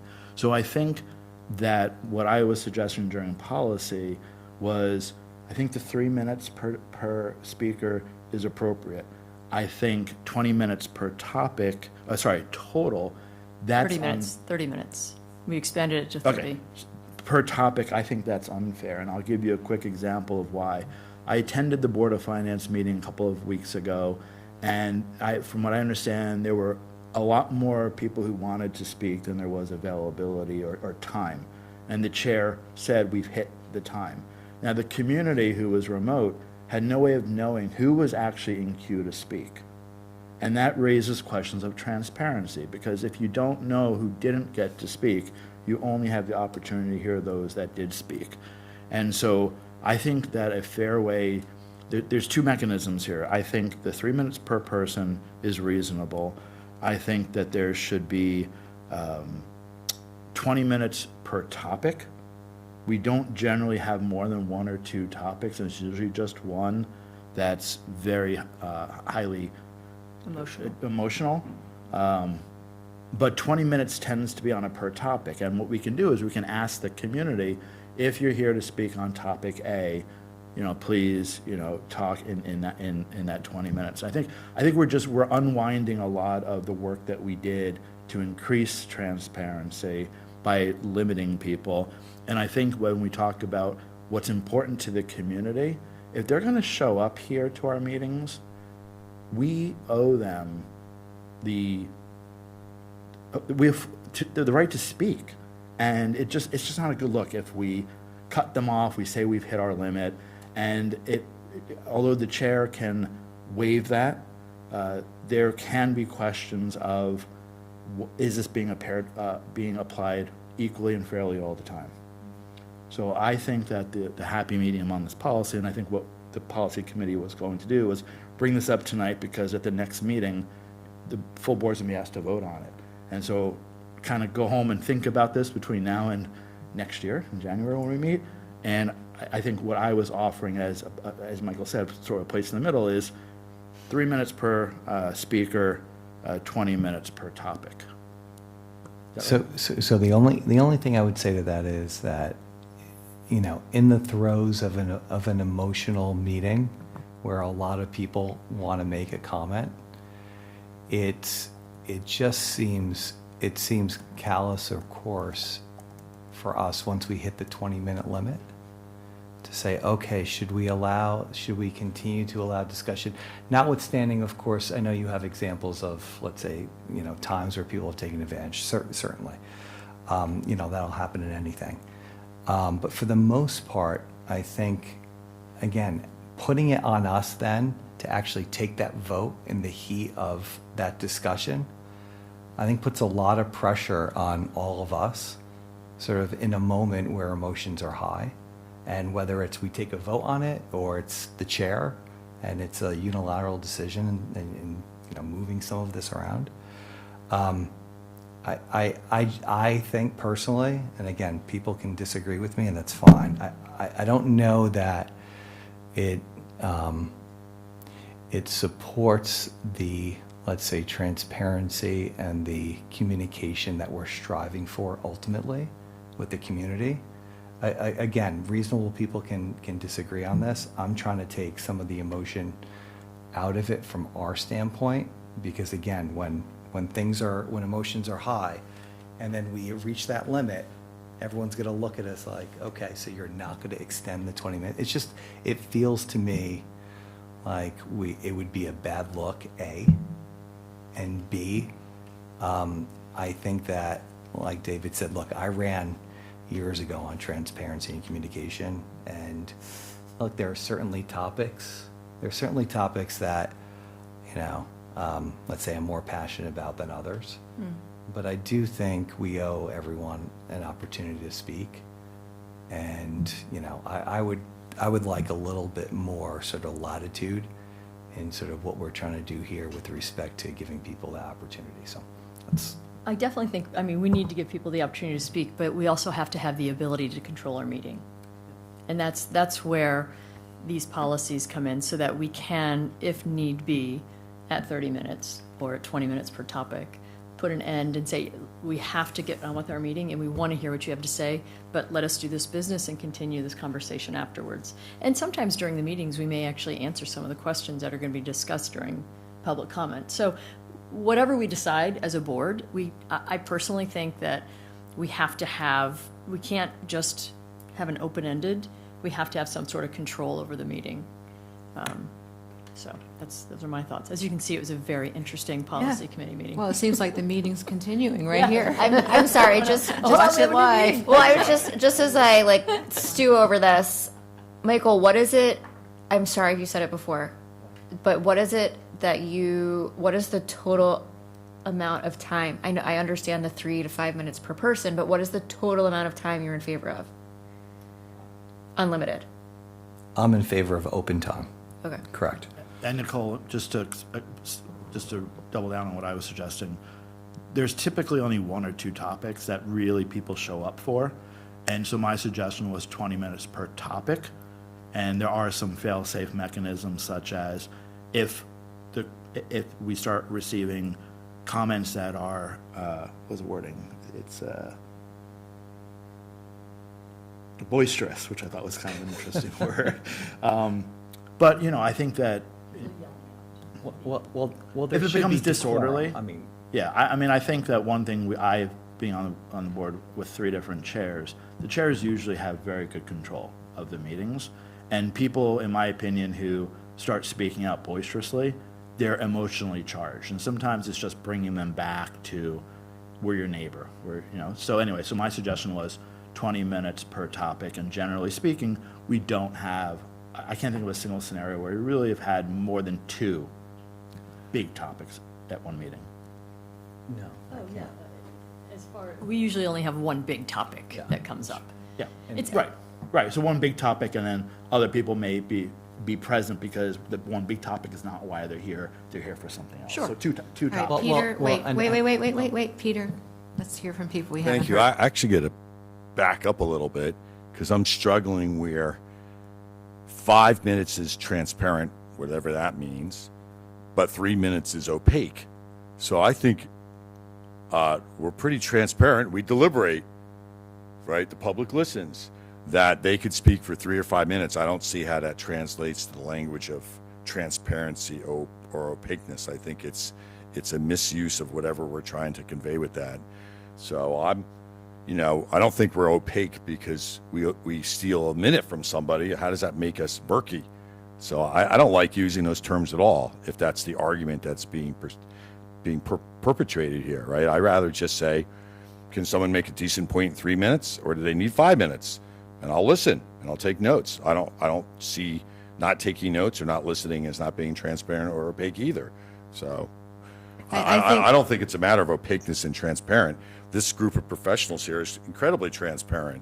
So I just see a disconnect between public comment and the use of the words transparent and opaque. Maybe someone can explain it to me sometime. Okay, so the policy committee will clearly continue, and we'll send you our questions. It seems like what I hear, anyway, is that... We need to do in person. We're going to have like an arm wrestling or something like that. Arm wrestling. Well, you bring up a good point. You do have to figure out if it's remote or not, which then gets into the problem of how do you know what somebody wants to speak on, and how are you ever going to keep track of that? Yeah, well, she can tell us how many people. She's not necessarily going to be able to tell us what they want to say. No, but What she can topic? say if anybody has got something to say, us off of, we've On a topic. Okay, all right, okay. All right, but it seems like you all are agreeing on 3 minutes versus 5 minutes.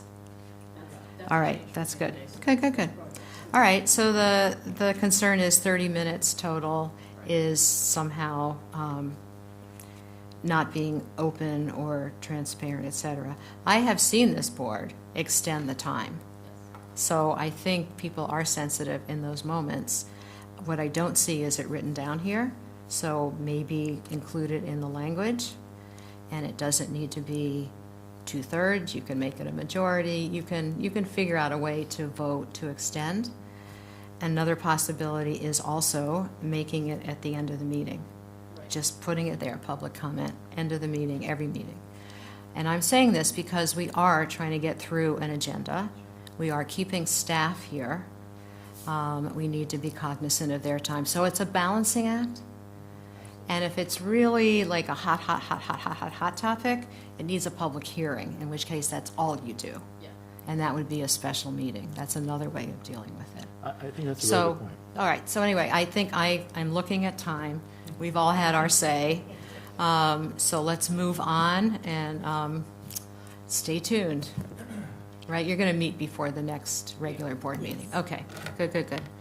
All right, so where does that leave us? Oh, yes, that was just, all right, so other comments we can send to you then? Yes. Like questions, comments, suggestions.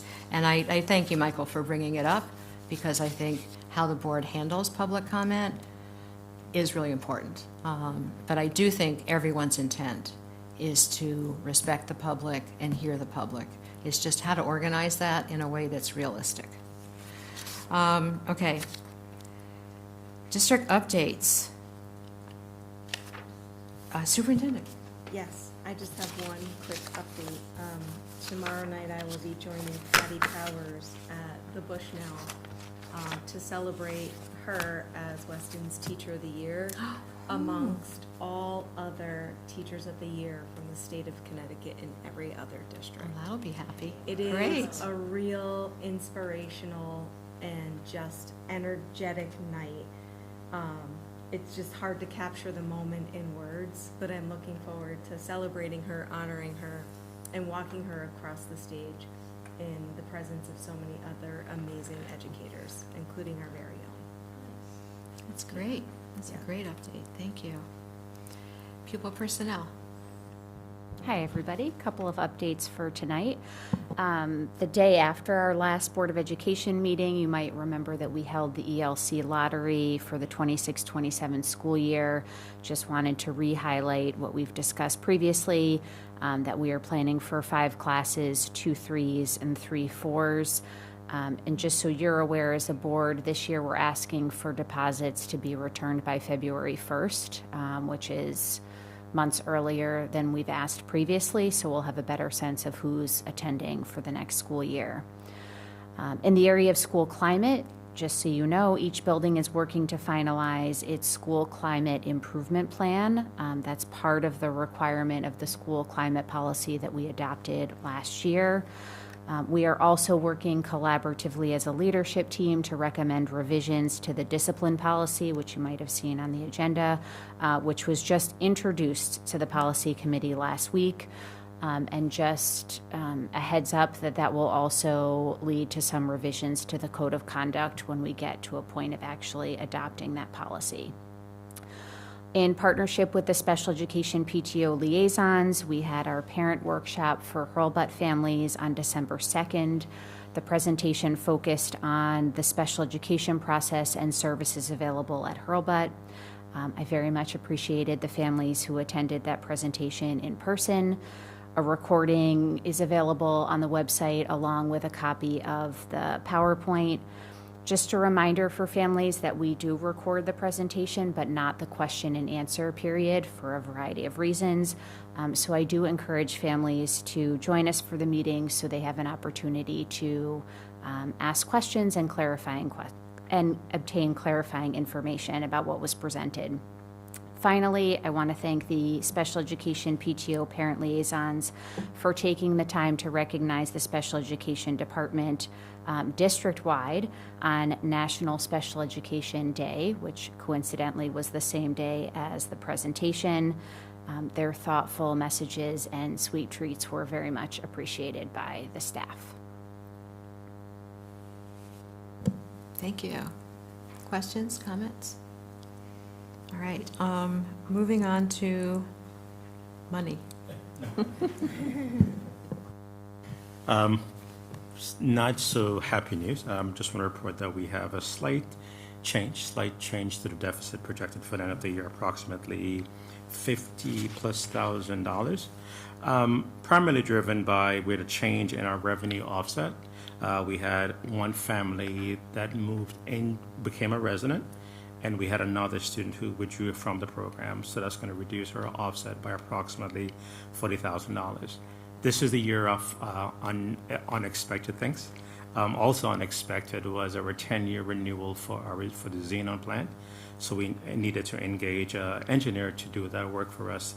That came at approximately $18,000, and we had a slight adjustment to the estimated FML savings for the full year. Our goal is just when we return in January to start working on ways to mitigate this deficit, with hopefully to have the entire deficit,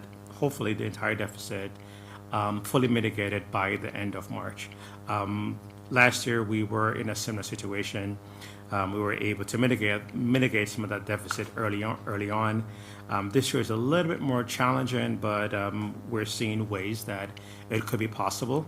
It's still early in the year, right? We still have 6 months to go, and there's still a lot of unforeseen things that could occur. So we don't want to be premature in freezing budgets and stuff like that. So we want to be mindful of all the needs for the entire district. So we definitely will do our very best to mitigate the deficit. Any questions or comments?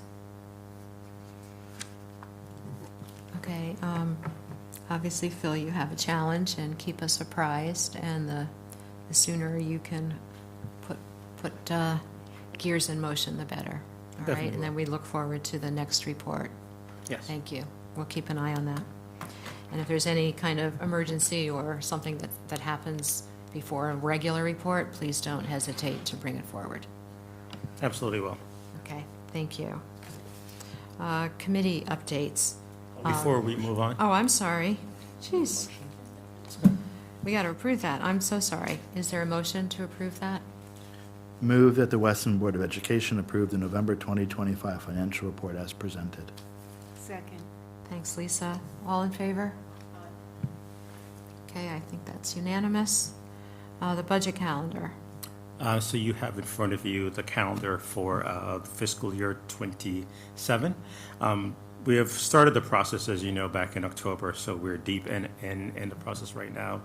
The heavy work for the board will begin in January, and that will continue pretty much, the entire process will continue through April. So we have started the marathon. So the calendar here is for the board to review and approve. Okay. Any questions or comments on the calendar? Besides the fact that there are more meetings than there are days in the month of January? Is there a motion to approve? Move that the Weston Board of Education approve the fiscal year 27 budget calendar as presented. Second. All in favor? All right, no opposition. Thank you. Committee updates. Communications Committee, do you have any other updates? Sorry. Communication Committee, so we have reconstituted it again. Yes, so like making sourdough bread. Our big thing for the next 6, 8, 12 months, whatever it is we're going to focus on getting communication out to the community on where we're at with facilities. And I think Nicole is going to be sort of that, summarizing the facilities meetings that we have. We're going to then kick it around at communication, and then we're going to forward it on for approval. And every month, there'll be some sort of update from us on the facilities. Okay. I agree that it's got to be timely, so thank you, and hard work for that committee. Is there a CABE update? Doesn't have to be, it just, okay. Is there a CES update? Yeah, quick one. So we had our legislative breakfast last week, and it was fascinating in that the topic that mostly came up, so legislative breakfast is basically a bunch of superintendents, chairs, non-chairs, and the topic that was really talked about a lot among even our own Durg A districts were unfunded mandates and other costs to operate that are really making it difficult for superintendents to do their budget. And I found that to be really interesting because it's the first time in the 4 years that I've been attending this where there seems to be the other superintendents are talking about trying to offset things. Like it was the first time that actual cost to operate due to state mandates was really squeezing the local districts. And I found it fascinating that the superintendents were willing to talk up about it. The legislators were basically like, and we're going to give you more unfunded mandates. But it was really interesting to hear superintendents willing to say, we need money to keep doing all these things you're asking us to do. Did they mention any specific mandates? Yes. Just out of curiosity. Oddly enough, one of the biggest ones was food services and lunch programs and breakfast programs. That was one of the biggest ones, even not just like Norwalk, where you might expect it, where I think it's critically important, but even I believe Fairfield and New Canaan brought up a lot of unfunded mandates. So a lot of it was around lunches and breakfasts, and other ones were, what was it called? It was the reimbursement rate for excess costs came up. So yeah, it was interesting.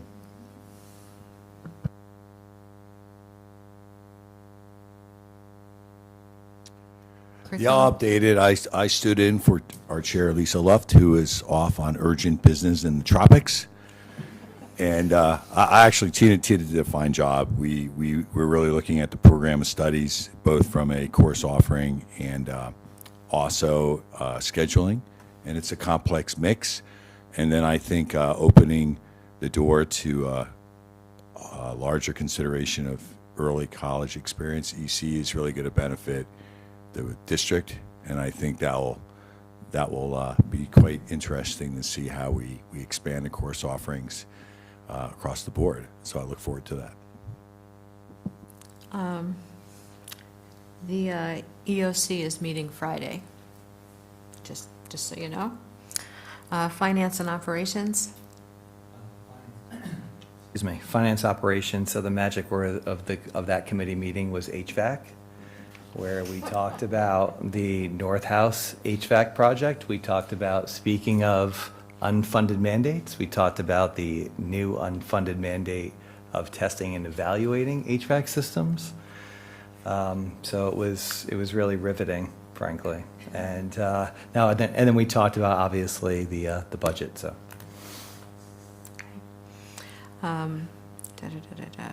Policy. Well, as you saw tonight, we're currently funding a construction of Ultimate Fighting Ring. And we're going to hash it out in committee. Okay. Time limit? No time limit. That's what we're hashing out. Yeah, that's it. Safety and Security Committee, did you meet? We did. It was good. We basically recapped some of the progress we've made since the beginning of the school year. Anonymous reporting system, enhancements to the emergency comms system. We talked about a new student accountability system that's going to be rolled out in the middle school. And then just some other, major projects, including sort of the radio infrastructure for the entire district. Okay. Yeah. And Weston Education Foundation. So I was not able to attend, Tina. Oh, I know that they had their circus at the high school here for their fundraiser, and I actually attended and volunteered and helped, and it was really cute, and the kids had a great time. I don't know how that flushed out for them financially, but I think that they did okay. Yeah, unfortunately, I wasn't able to attend their meeting this month. Okay, thank you. You have your schedule of meetings there. All right. Is there a motion to adjourn? Yes, please. Is that what you said? So moved. So moved. Is there a second, Sharon? Perhaps? Second, yeah. All right, all in favor? Aye. All right, thanks everyone for a long evening, but productive meeting. Thank you. Sharon, now we're going to roll.